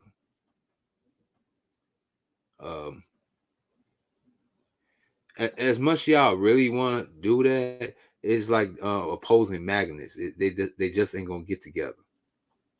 It can't happen. I'm just saying. I'm just saying. You want us not to be village heads. You want us to be ConcuServes. Shout out to Dr. T.S. St. Johnson for giving me that phrase and that term a long time ago. Thank you, sir. ConcuServe. Well, the best so-called sexually dominant males get all the sexual fixings, right? And the little plebeians, the little sniffing a little rat, little face simps, they get the crumbs and all that good stuff. When she started having no fun after, now it used to be back in the 80s, it used to be literally 30, 35, then they hang it up and they find some nice little good old what they had Stanley back then, Stanleys, that was the 80s. Now they got the Timothys and the Melvins of the day, what I'm saying, with their little blue pills and they Cialis and they nice little Harley Davidson, or they really want to showboat and want to go and bring out that nice little Charger or that little Camaro. Yeah, we know y'all niggas. We know y'all niggas. Y'all want to get in that little soapbox and everything. Y'all want to tell us what to do. Y'all about to run off into the sunset, enjoy y'all golden years, and be like, "Oh, the little niggas got it." Look, I had to go through. I had to raise another little nigga kid. I ain't getting enough for it. I mean, you know what I'm saying? He gonna learn the hard way. You know what I'm saying? It come with the territory. Come with the territory, man. And I hate to tell you a lot of y'all millennial men. Again, we've been lied to. See, y'all got emotionally, not me. Not me. I hate to say I was kind of just a little cynical even in my youth. Y'all actually believe some of y'all told me this. Y'all actually believe that in order for y'all to be a good dad, y'all gotta help a woman raise her so you can see how you be good as a father. Y'all told me that. Y'all told me that.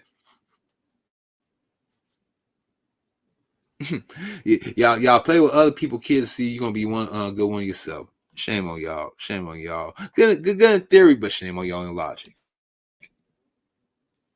Mexicans operate as a village. Arabs operate as a village. Jews, Anglo-Saxons, Chinese, East Indians, Native Americans, everyone operates as a village. Black people. And that's bullshit, man. Shout out to General Tito. Look, that's all bullshit. So you mean tell me all these racial groups is just one big close little knit family, right? Right. So the Irish don't be talking shit about the Brits. The Brits don't be talking shit about the Irish. The Irish don't be talking shit about the German. So y'all just think all these motherfuckers is one big happy white family, huh? Y'all think the Laotians, the Taiwanese, all them people just get buddy, huh? Lord forbid the people of Latin descent and Hispanic heritage, whatever you want to say. Look. Y'all think South America don't be turning up? Y'all don't be thinking Spain be turning up, Italy, all the other places. Come on now. Look, man, stop it. Because if y'all really want to play that game, our numbers are depleted. Because of old niggas like this, Lord forbid, these are niggas that did have kids, you know what I'm saying? We did have a lot of baby deletions beginning in the early 70s. So a lot of niggas ain't even here to tell their story. And since we don't have the numbers to do what we do and talk about all this takeover stuff that we was envisioned in our mind back in the past, yeah. You can't have a real revolution if you ain't got no soldiers. And y'all a little bit on the low IQ scale too. So y'all do shun y'all best and brightest. So they date out. So that's the IQ, the intellect, the inventors, all the what's name gone. And now we got all type of no nonsense soldiers and no disciplined generals. Or admirals or commodores, wherever you want to go in and what have you. Yeah. Let me see what Nobi say. The Corvette, if they from the South Carolina. They really living out them Prince days, huh?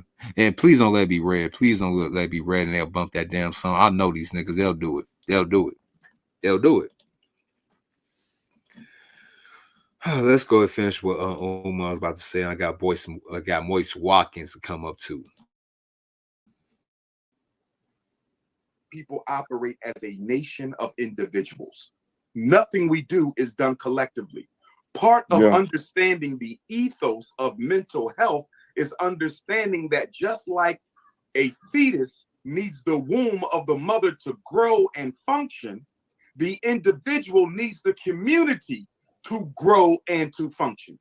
One of the biggest reasons why we have so much mental illness is we have no community. Yeah. Where are our programs? Where are our systems? Where are our institutions? Where is our infrastructure? We don't have them. The Black psychologists, the Black social workers, the Black psychiatrists, the Black counselors, we should have a treatment modality already being implemented. I understand the Black psychologists implement it. And the reason these treatment modalities are not being implemented by our leading Black professional mental health associations is because everybody wants some money. Nobody wants to volunteer. Including you.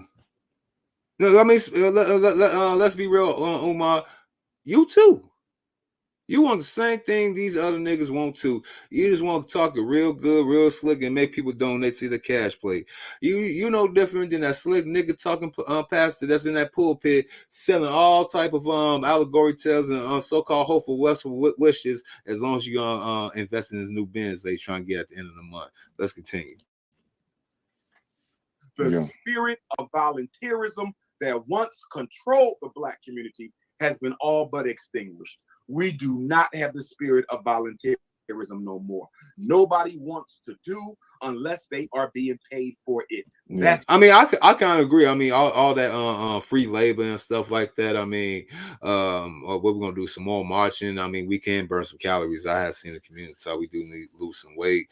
But that's neither here nor there. But still though, all this symbolic volunteer. I mean, it's good. I mean, good in practice. Charity is a good thing, but we's the pole boss.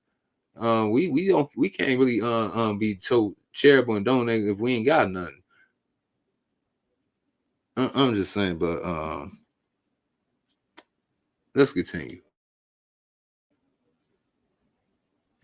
Why our young boys don't have men in their lives. There's no reason why we got all these single Black mothers raising these Black boys on their own with all these Black men running around. If the father's not there, one of us is supposed to be stepping up to be accountable for that young man without expecting anything from his mother. The reason we got not expect anything. Y'all heard that, right? That's what they get that from. That's what they get that from. Old niggas like Dr. Umar and Boyce Watkins.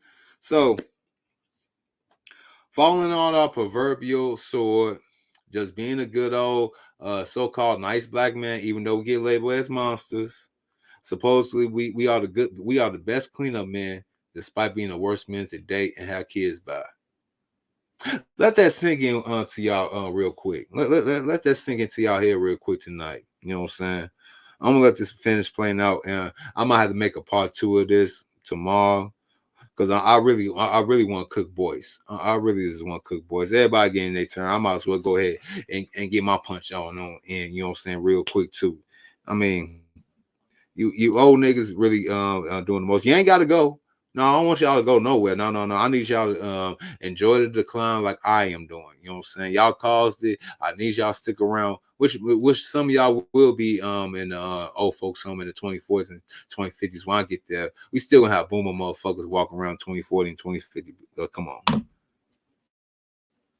We got Black on Black crime. The reason we got gangster rap, the reason we got teenage pregnancy is Black men have no interest in fathering or being a father figure to children they did not biologically produce. Pathological self.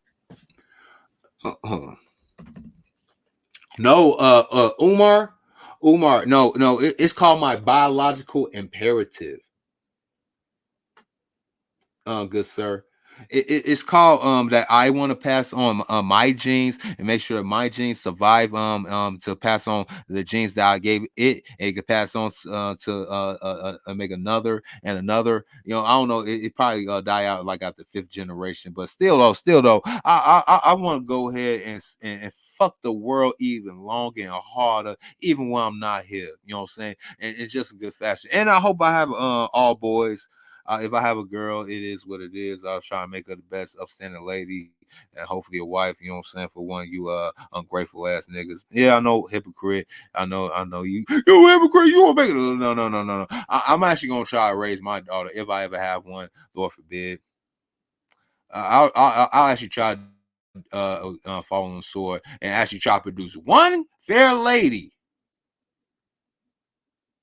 I mean, that's the least I can do. And I don't have to get on the soapbox and shit like that. But yes, Umar, I want to pass on my genes, and hopefully I could duplicate that, make multiple. You know what I'm saying? That he has somebody to play with, and that he know they came from the same apartment, aka the same womb. Look, I mean, not one generation, not 2, 3 generations of men play stepdaddy. And what have we seen?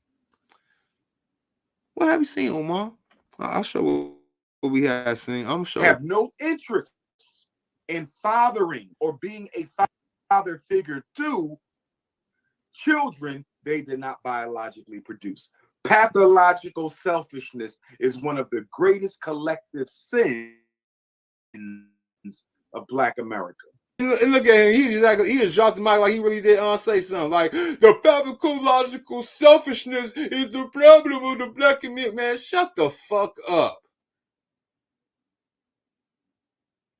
Where that school at, Umar? You talking all this shit for the kids and everything, man. What the fuck the school at, bro? We waiting. Yeah, I know it's not an overnight thing. I mean, despite that, Jalen Rose got one up and running. LeBron James got one up and running. Yeah, I know they probably some ball and paid for niggas, but hey, look, something happened, right? Pathological selfishness in it. Fuck out of here. And he's not the only one. He ain't the only one. Again, I'm feeling myself a little bit tonight. I gotta go NBA at work in the morning, but I decided, this was on my spirit, this was on my heart, this was on my mind. Because as much as I like to go ahead and hurt the B does feelings, you know what I'm saying, and tell about herself and these simp ass niggas, you know what I'm saying, these hopeless ass niggas, you know what I'm saying. I used to be one of these niggas that we all have done some bad things, but hey, look, we all have learned, we all have changed our ways, but unfortunately, to have change, we gotta get rid of the old. And again, I don't want to get rid of the old niggas. I mean, some of y'all some cool niggas, you know what I'm saying, despite what y'all do. It is what it is. I'm gonna go ahead and try and bring this other video up for us real quick. Computer acting all freezing and shit. Y'all just go ahead and make sure y'all hit that subscribe button though again. Hit the like button, subscribe to the channel. And if you're enjoying the show, y'all been rocking with me all this night real quick for a while. Just sock it to my pocket at $MISTERO 70, all cap and no cap on Cash App. Oh, come on, thing. Come on. There we go. So that was Dr. Umar Johnson. Let me go ahead and find Moist real quick.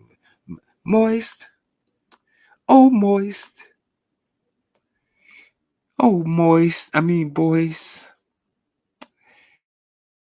Yeah.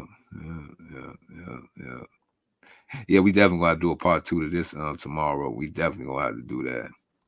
Hold on, man. Because I want to go ahead and get y'all take on this nigga Boyce Watkins and the egregious shit that he's been saying for the last couple of months and even years about this thing about generational wealth and doing all this stuff for these single moms, despite the fact that they got not one but two people in their back pocket. They got the government and they simping weak ass fucking daddy that want us to go ahead and just take one for the team as black men. Yeah. I know how hard it is. And I thought that was a really... Hold on. Let me go and bring this shit to the screen for y'all real quick. One second. Bring the shit to the screen real quick. Oh, boys. Oh, I probably did say this before. Oh, yeah. It happened last year. I was in my lobby, doing one of my little hotel jobs at a particular place, you know what I'm saying, condo, hotel. I forgot now, but I think it was hotel. Okay. Doing my little job and whatnot, and I see a decent little light-skinned older lady and whatnot. So I said, hello, how you doing, everything? Do you need anything? Do you need a taxi or whatnot, what have you? No, she told me that her husband was retrieving the automobile, the nice little what's the name car that they was driving to said place. Now my eyes never lie, and I might forget names, but I never forget a face. So unbeknownst to myself, I was talking to I guess you could call her Alicia Watkins. That's her name now. Okay. Nice lady, nice personality, nice teeth too. You know what I'm saying? Nice pearly whites and whatnot. And I'm looking at her, I'm trying to figure out what I know her from. And as I'm exiting out of said hotel, I'm looking at the pedestrians on the sidewalk. I see a valet booth. I'm just chilling, looking at the sky. Look to the left. Then for some reason, when I look to my right, there we have Boyce Watkins.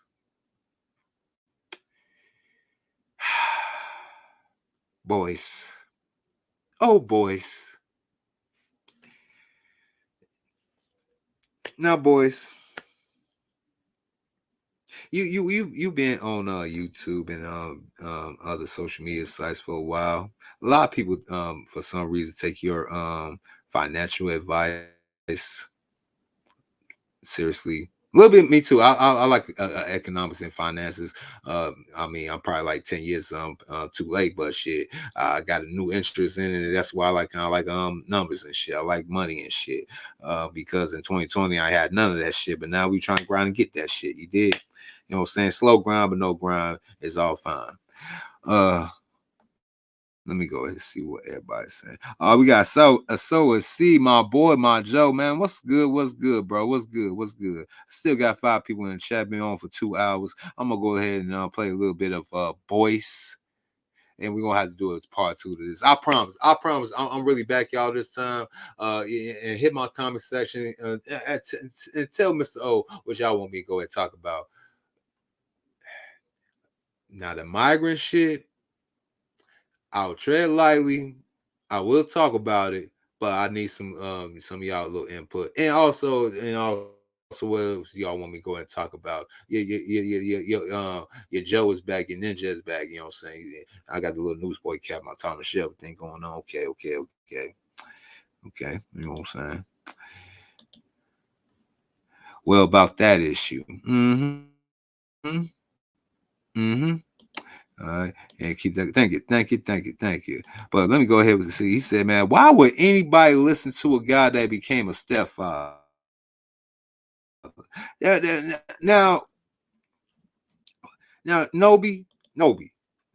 Don't you know? That's only niggas that got wisdom in the space. See, no, Nobi, you gotta be a stepdaddy ass nigga. Yes. You gotta be a stepdaddy ass nigga, unless you can't be motherfucking red pill, nigga. At least play the role at least once, twice, 3 times in your life.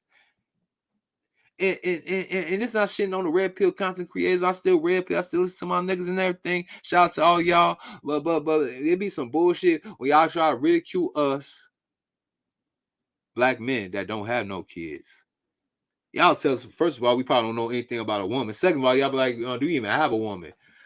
And third of all, like, man, what you been through? You don't know nothing. Despite the fact we try to be proactive men, not reactive men, we not only learn from our own mistakes, but we learn from mistakes of others. And the mistakes of the silent generation, the mistakes of the baby boomer niggas, and the Gen X ninjas and the like of today is my problem, because y'all is my problem. Hell, every time we as black men, we can get compared to y'all, whether it be good or the bad. When it's good, we get compared to y'all, it's actually bad. And when it's bad, it's actually good. But let's see what Boyce had to say about this shit. Really interesting perspective, and of course, you know, he got beat up on. A lot of people got mad at him for having his opinion, and you know, but I'm gonna tell you, I actually agreed to some extent with what he had to say. Now, somebody says, I'm gonna show you how dumb the conversations get. Look at this. Somebody jumps in and he says, Jay Hardy and transsexuals. I don't know what the hell that means. Why are you promoting dating single mothers, but you talking about young black living in poverty? See? I mean, despite the name of Jay Hardy and trans, I mean, but still though, the person basically I don't know if that was a super chat or somebody was trying to get his attention in the damn chat room. They said, why are you promoting dating single mothers, but you talk about young black living in poverty? Don't boys since he's college educated, don't he know that's like one of the same thing? Having kids that you should not have, you cannot afford, and you try to bring that kid in, it will lead to poverty, and them two things will lead to damn destruction. I mean, it's a simple math problem. I mean, I think Forrest Gump could at least solve that motherfucking equation, don't you think? Let's continue. Don't even know what I'm talking about yet. He ain't even been in the conversation 8 seconds and already throwing out opinions. Let me give y'all a little tip, everybody. Don't listen to people who have strong opinions and no information.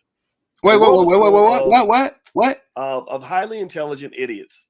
What? Literally, highly intelligent idiots. I'm talking about people who think they're the smartest person in the room, but really you're the dumbest. Really, you're the one with the least information, but you got the biggest mouth. So literally, and this is one of those things. This is why I tell you guys, this platform's for intelligent black people. If you can't come in and be intelligent and open-minded and hear a perspective that's different from your own, then you know you should just leave. Like, this is not a place for sheep. This is not a place for small-minded Negroes. This is not a place for brainless black people. I'm sorry. I know I sound cocky when I say that. Kwame Brown got really mad at me. He said, "You're being arrogant because you say this is for intelligent black people." That's because I don't want to deal with dumbass shit. I just don't. You know, I ain't got time for all that. You know, you ain't got to be educated. I'm not talking about education. I'm not talking about money. I'm talking about the desire to be smarter. And the only way you can get smarter is by understanding things from different points of view. That's the only way you can get smarter, black people. Give me a yes if you understand where I'm coming from. Give me a yes if you can at least agree with this. That the best way for you to get smarter is for you to hear another perspective. Jay Hardy says, yes, I'll unsubscribe. Then yes, you got to unsubscribe. I'm begging you. If you don't unsubscribe and you keep talking crazy, I'm going to just block you. And then that'll make you feel rejected, which will probably bring up your mommy issue. So either. Again, see, again, the pivotal fucking heart.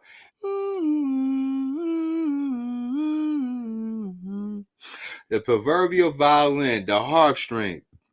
Y'all love using our mama for everything to go ahead and make the black man feel bad. I mean, Willie Lynch really taught y'all niggas real good, didn't they? Willie Lynch really taught you real good. Y'all know how to get to a black man's soul by talking about his damn mama.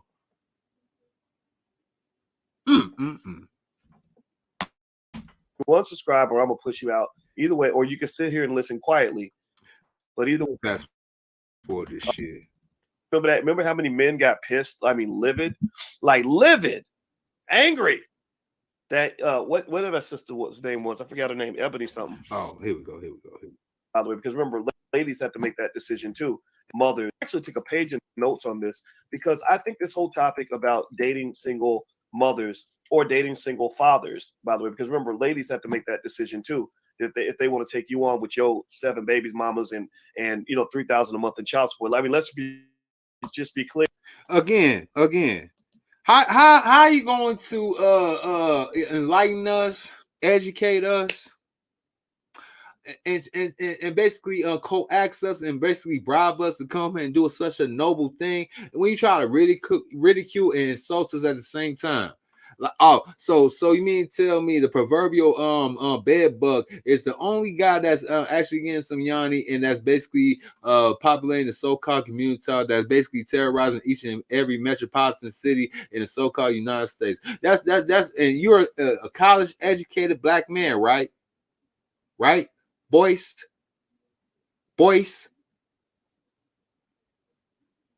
It's always Timothy and Melvin's fault, right, Boyce? Come on.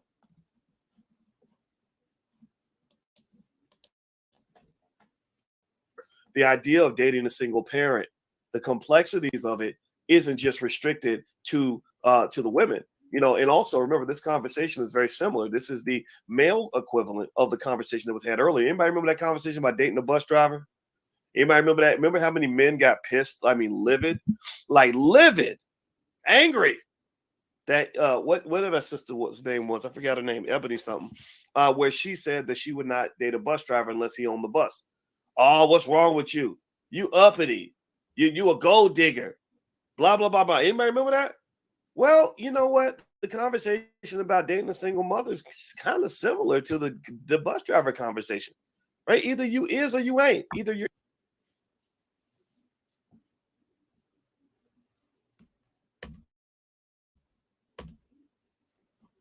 Blah, blah. Anybody remember that? Well, you know what? The conversation about dating a single mother is kind of similar to the bus driver conversation. Gold digger. Blah, blah, blah, blah. Anybody remember that?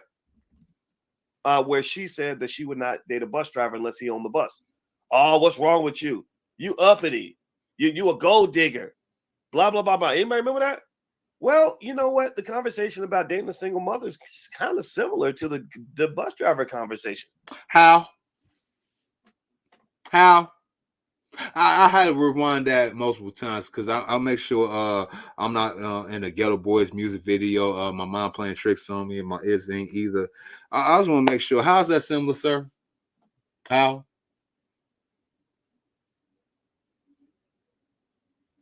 Bus driver. Some cities making at least, if not better, 50, 60K or more. Plus overtime, seniority, all that good shit. Probably raking in about 80, 90K, give or take.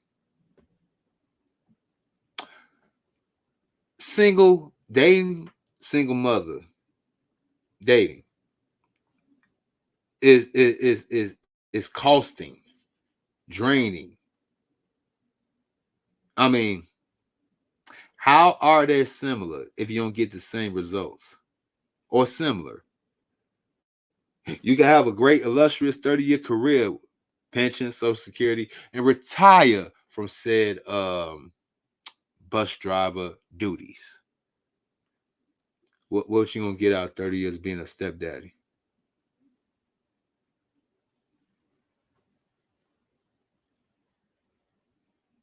Let's continue.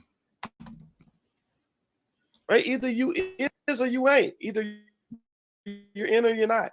Either you. Well, you know what? The conversation about dating a single mother is kind of similar to the bus driver conversation, right? Either you is or you ain't. Damn, boys. I thought being a person from academia, a college educated guy, I thought you'd have more elaborate, eloquent words to say. But damn, my nigga, you sound like damn Tom when you saying is you is or is you ain't my baby. What the fuck is you? Hold on, man. Oh, what's wrong with you? You uppity. You a gold digger. Blah, blah, blah, blah. Anybody remember that? Well, you know what? The conversation about dating a single mother is kind of similar to the bus driver conversation, right? Either you is or you ain't. Either you're in or you're not. Either you'll date a bus driver or a single. Hold on, man. The niggas sound like Tom. When y'all remember on Tom and Jerry, when you know Tom was a black, he was a black cat. Come on, let's be real. The nigga pulled up on a Snow White cat. They see cartoons was on that bullshit back then too. You know, I ain't gonna say nothing.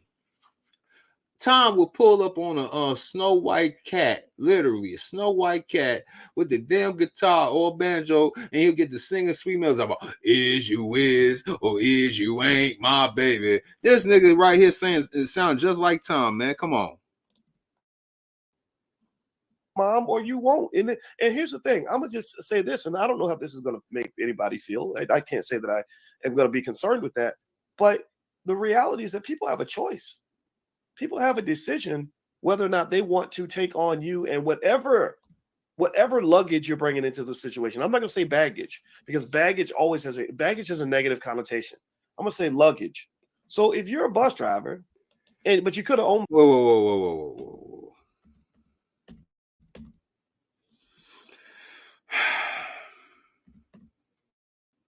Not. Either you'll date a bus driver or a single mom, or you won't. And here's the thing. I'm gonna just say this, and I don't know how this is gonna make anybody feel. I can't say that I am gonna be concerned with that. But the reality is that people have a choice.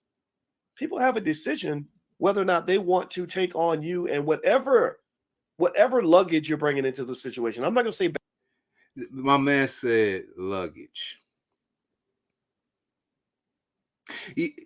I love this respectability politics. Shout out to Tito again. Respectability politics, being soft-spoken, tiptoeing, being so damn gentle. Damn, boys, you so damn soft, boy. Woo! Luggage now. We are calling baggage luggage. Baggage for ye, but luggage for thee. Hey, y'all, motherfucker, that's a good ass image though. I give it say that shit some credit. I mean, putting us artists out of business, but hey, this what we asked for, right? Yeah. Let's continue. Baggage, because baggage has a negative connotation. I'm gonna say luggage. So if you're a bus driver, but you could have owned the bus, right? You could have studied hard in school and made good grades and saved and invested your money and became the owner of the bus company. Give me a yes if you're following where I'm going here. Let me know if you get what I'm saying. Then part of your luggage that you're bringing is that you made a decision. Hey, I want to be a bus driver. That makes me feel good. I drive kids around all day, or I help the city out by, providing a valuable service. I'm a hardworking man. Okay, let's do a reverse then, boys. My name is Melvin Jr. I just had to go ahead and deal with my single mom. You know what I'm saying? Melvin Senior. I really ain't seen him much since like 97, 98. Yeah, he was a teen father. You know what I'm saying? He still probably got a little good drugs, got locked up, or he just ran off. But despite the fact, I stayed out of trouble, played sports. I know a little Pookie and Ray stuff, you know what I'm saying? Despite growing up in an impoverished neighborhood, for some reason, I still got street smarts and book smarts. And then I attended university, played sports, football, and everything. I'm not just a regular meathead. I actually went to class and learned something, got me a good degree.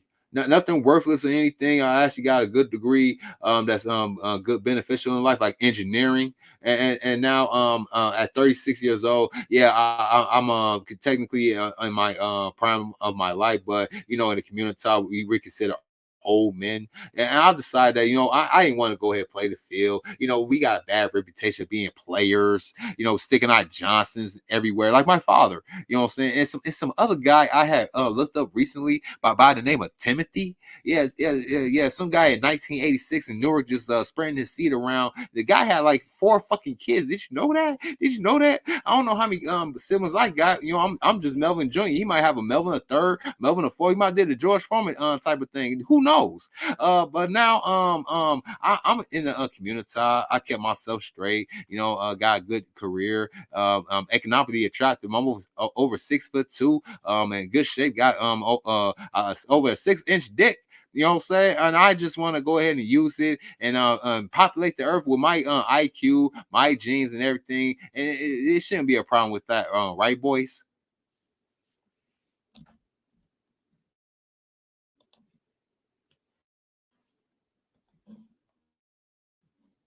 That's my strength. Wealth is not my strength, right? That's okay. But that's luggage. You brought luggage. You brought a disposition to the relationship, and that's not a college professor. But I could have been a bus driver, right? So and there's nothing wrong with being a bus driver, but it just means that if somebody says, I think I'd rather date the guy who owns the bus. Is there anything wrong with that? Does that woman not have a right to say, yeah, my dad? Yeah, Ebony K. Williams, you have every right to go ahead and date the bus driver if he on the bus, but then you was gonna ask the same bus owner, could he invest in vitro? Lord forbid you want to use your big shot high paying lawyer salary or your social media appearances that pays the bills to pay for said treatment at 41 years old. Just saying, I know why you want the bus owner, $60,000. I mean, give or take, it's $60,000. Just to let y'all know, for in vitro treatment, and you better hope that you hit it out the park the first go time around, or it's more you might be in foreclosure on your home and your fucking car for following that pipe dream. Just to let you know. And another thing, boys, your analogy is not measuring up, sir. Okay, you first compared the single mom to the bus driver, and that was a fail. And now you trying to give leeway and trying to say it's luggage. We talking about another human being with 2 legs and 2 arms that pisses and shit and needs constant feeding and nurturing and all that good stuff for 21 years. Like my boy Nobi said in the chat, for 21 years. Only to say that you're not my father. Daddy was a bus driver, and I think bus drivers are wonderful men. I think bus drivers are very noble. Matter of fact, let me go ahead and bring up another tab of what boys want y'all to go and be, and we're gonna have to come back and piggyback off of boys Twatkins little what's the name, probably tomorrow night. But this is what Mr. Watkins wants you to do. I'm gonna bring him up, and I hope y'all remember. I hope y'all got a short but long memory. See, 1 second.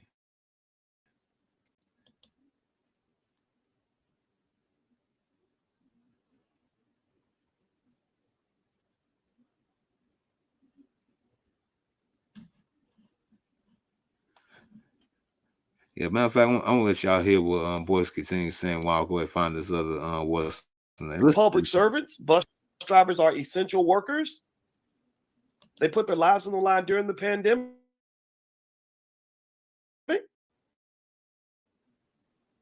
But I don't want my husband to be a bus driver.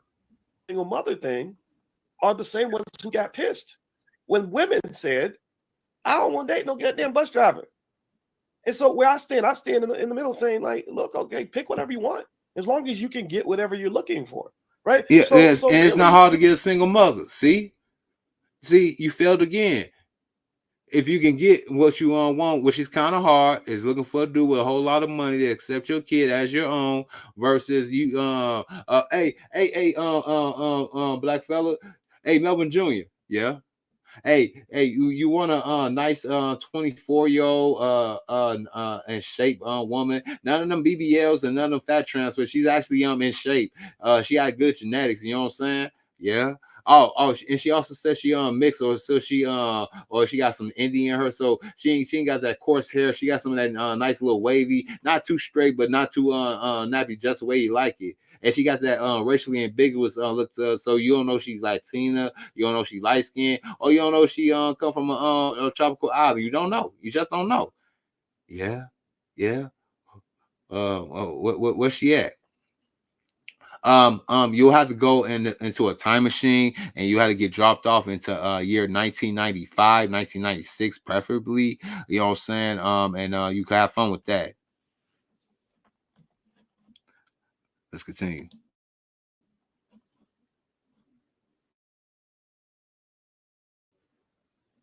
Conversation is interesting because it goes both ways, basically. It goes both ways.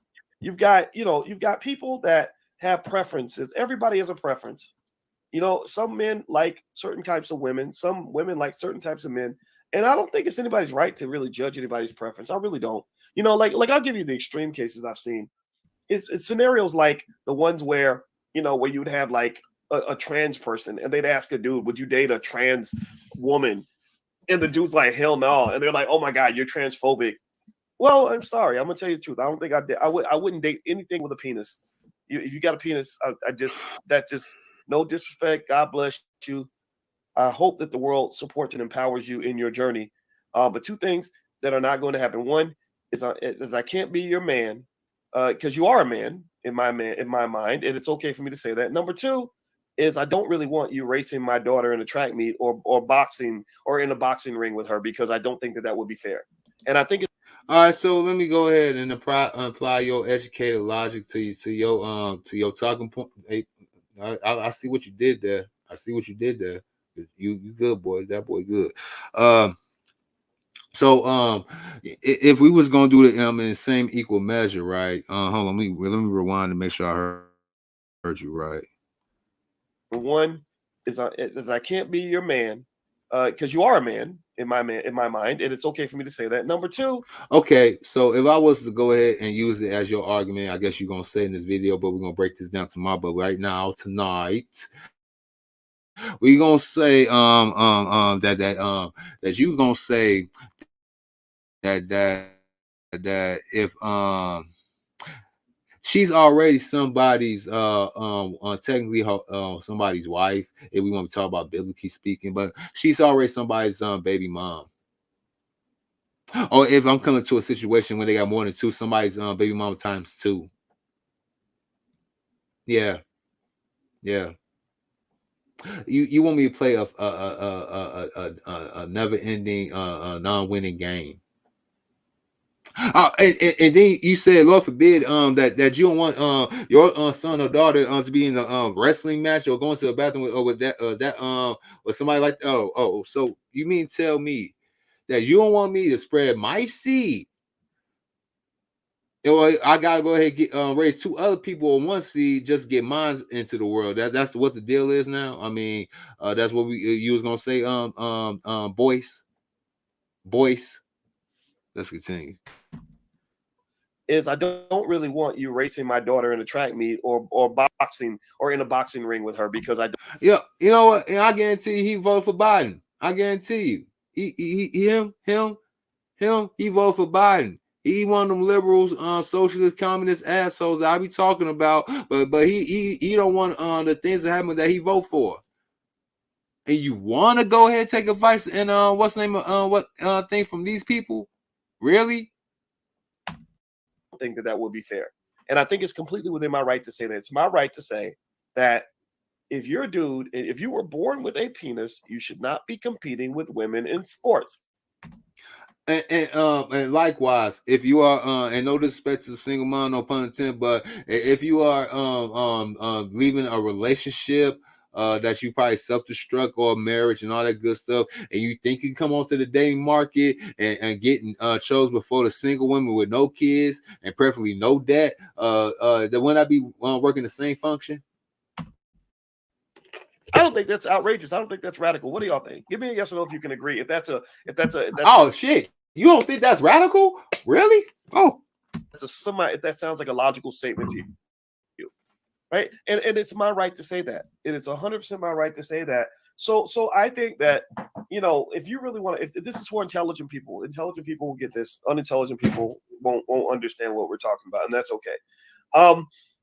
Women and men both have the right to have their preferences. So if you get mad, kind of a different man, you know, remember you had kids with whoever you had. No. Now you're not looking for a different type of man. They looking for a simp. They looking for a gump. And what kind of gump? Okay, let me go ahead and I ain't gonna call this man a gump, but be forewarned. This is what happens when you actually sign up with this nigga here, this ninja here, this old ninja here, like the ones on the thumbnail. They want to sit on their little Porsche or their little high horse on their little soapbox. Want to tell what you supposed to do. All right, this is what happens. This what happens when you sign up for what Boyce and Umar Johnson tell you to do. This what happens.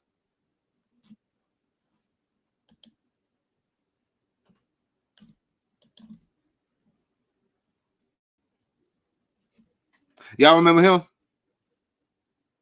I know it's probably a 10-second delay. I'm gonna let it build up real quick. Daughter's wedding because her real daddy is the one that's gonna walk her down the aisle.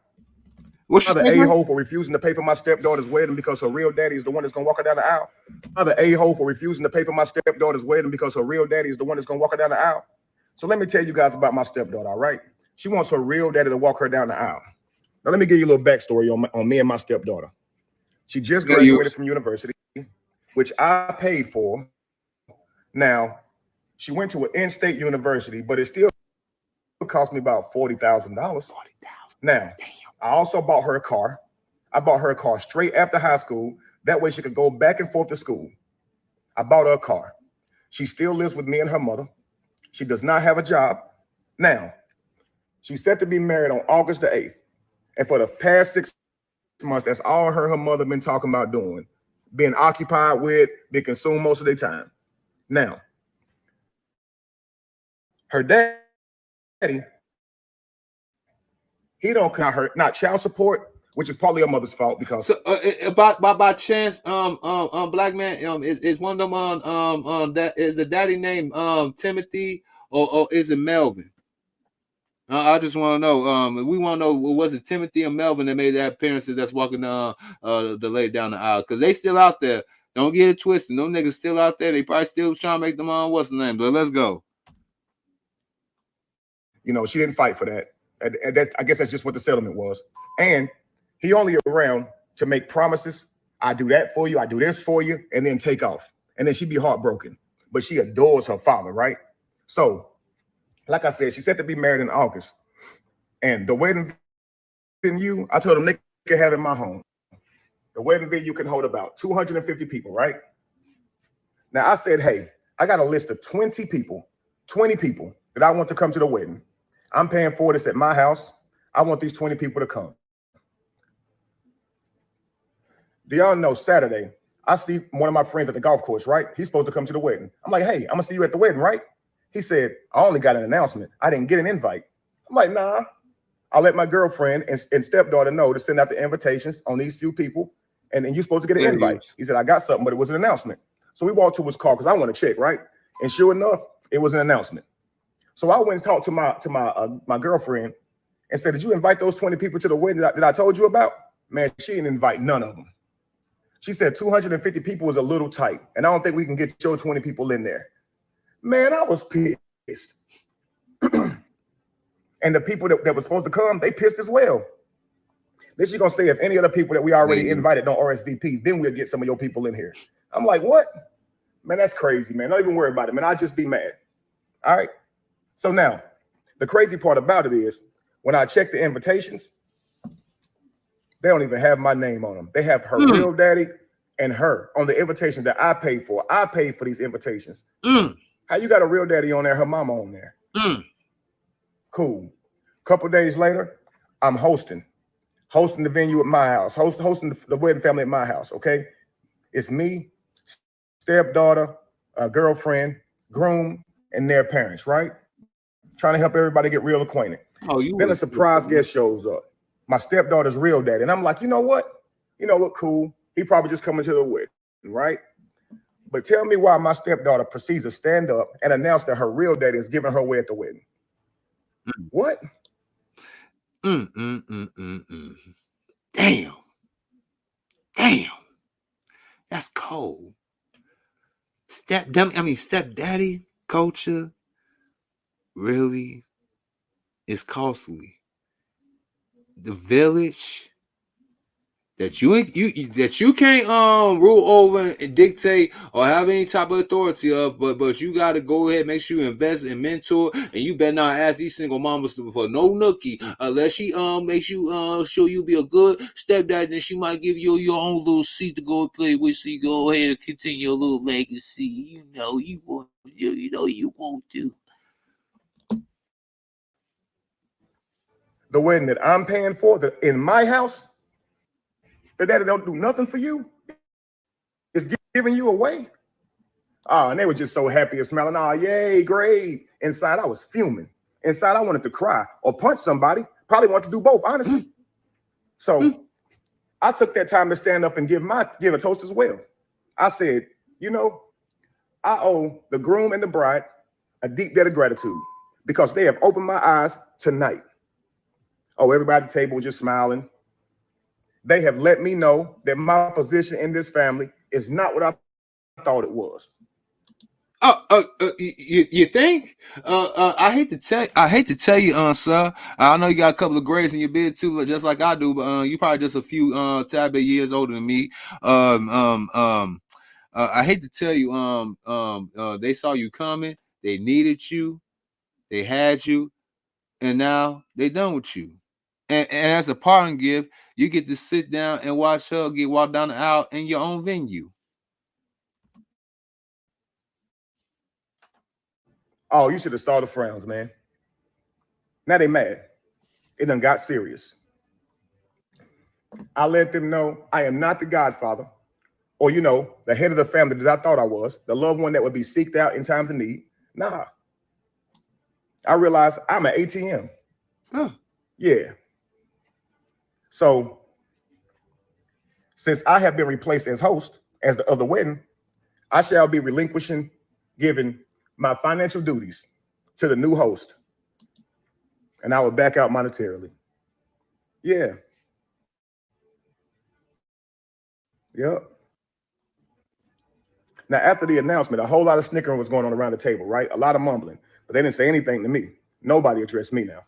Now, later that night, tell me why my girlfriend gonna come to me talking about how I'm ruining so much, how I'm ruining so much for backing out, and how her daughter ain't gonna have her. And I know he messing with a Gen Xer. I know at best he messing with either Gen X or older millennial. They learn so well from them they learn how to gaslight us. They know how to really, really go ahead and get them emotional talents all up in your heart, up in your mind. And they got you just about a little motherfucking puppet strings and shit. I guarantee he went gray from all the shit he had to hear from all the years. Think he doing the right thing. Being a stepdaddy, being a good black man, even though we got a bad label, bad caricature. You know what I'm saying? Ever since the birth of the nation, you know what I'm saying? Ever since my namesake, Mr. Seeley. But no, not tonight. But yeah, fam, yeah, man. He had found out the hard way doing a charitable act of doing community service. This is your true definition of community service. Right here.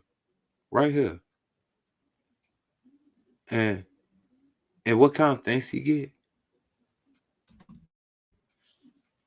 Dream wedding and how our daughter ain't this and that. Okay, well, it's apparent that I'm not family in this family. So the family should take care of it, right?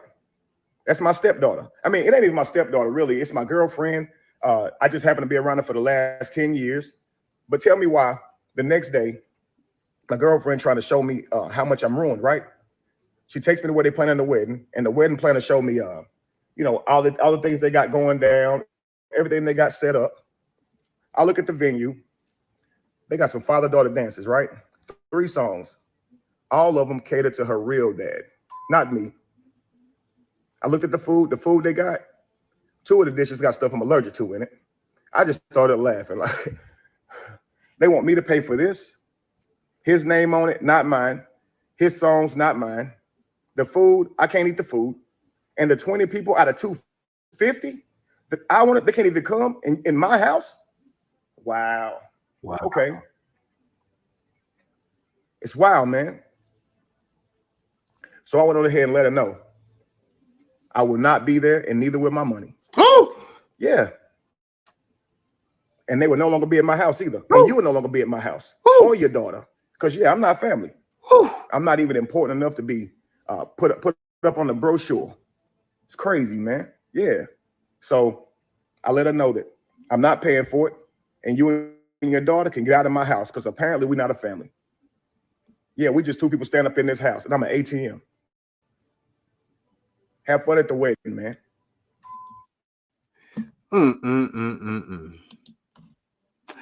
And I think we'll go ahead and end it on that note right there. Right there. It appears I ain't getting no donations tonight. That's all right. That's all right. It ain't all about the money. But thanks for y'all coming out and checking out your boy, Mr. O, with the info. Give me what you need to know. But you ain't here for me, though. You know, on your way, y'all, make sure that you do hit that like button, subscribe to the channel. And if you want to choose to donate to the stream after it go off, you know what I'm saying, subscribe to my Rumble channel by the same name. Try to get my numbers up over there. You know what I'm saying, just spot the 2, try to shut me down. Y'all have a great what is now March the 14th, 2024. Y'all have a good night/morning, and y'all do y'all. It's my outro. Peace. Mr. O with the info.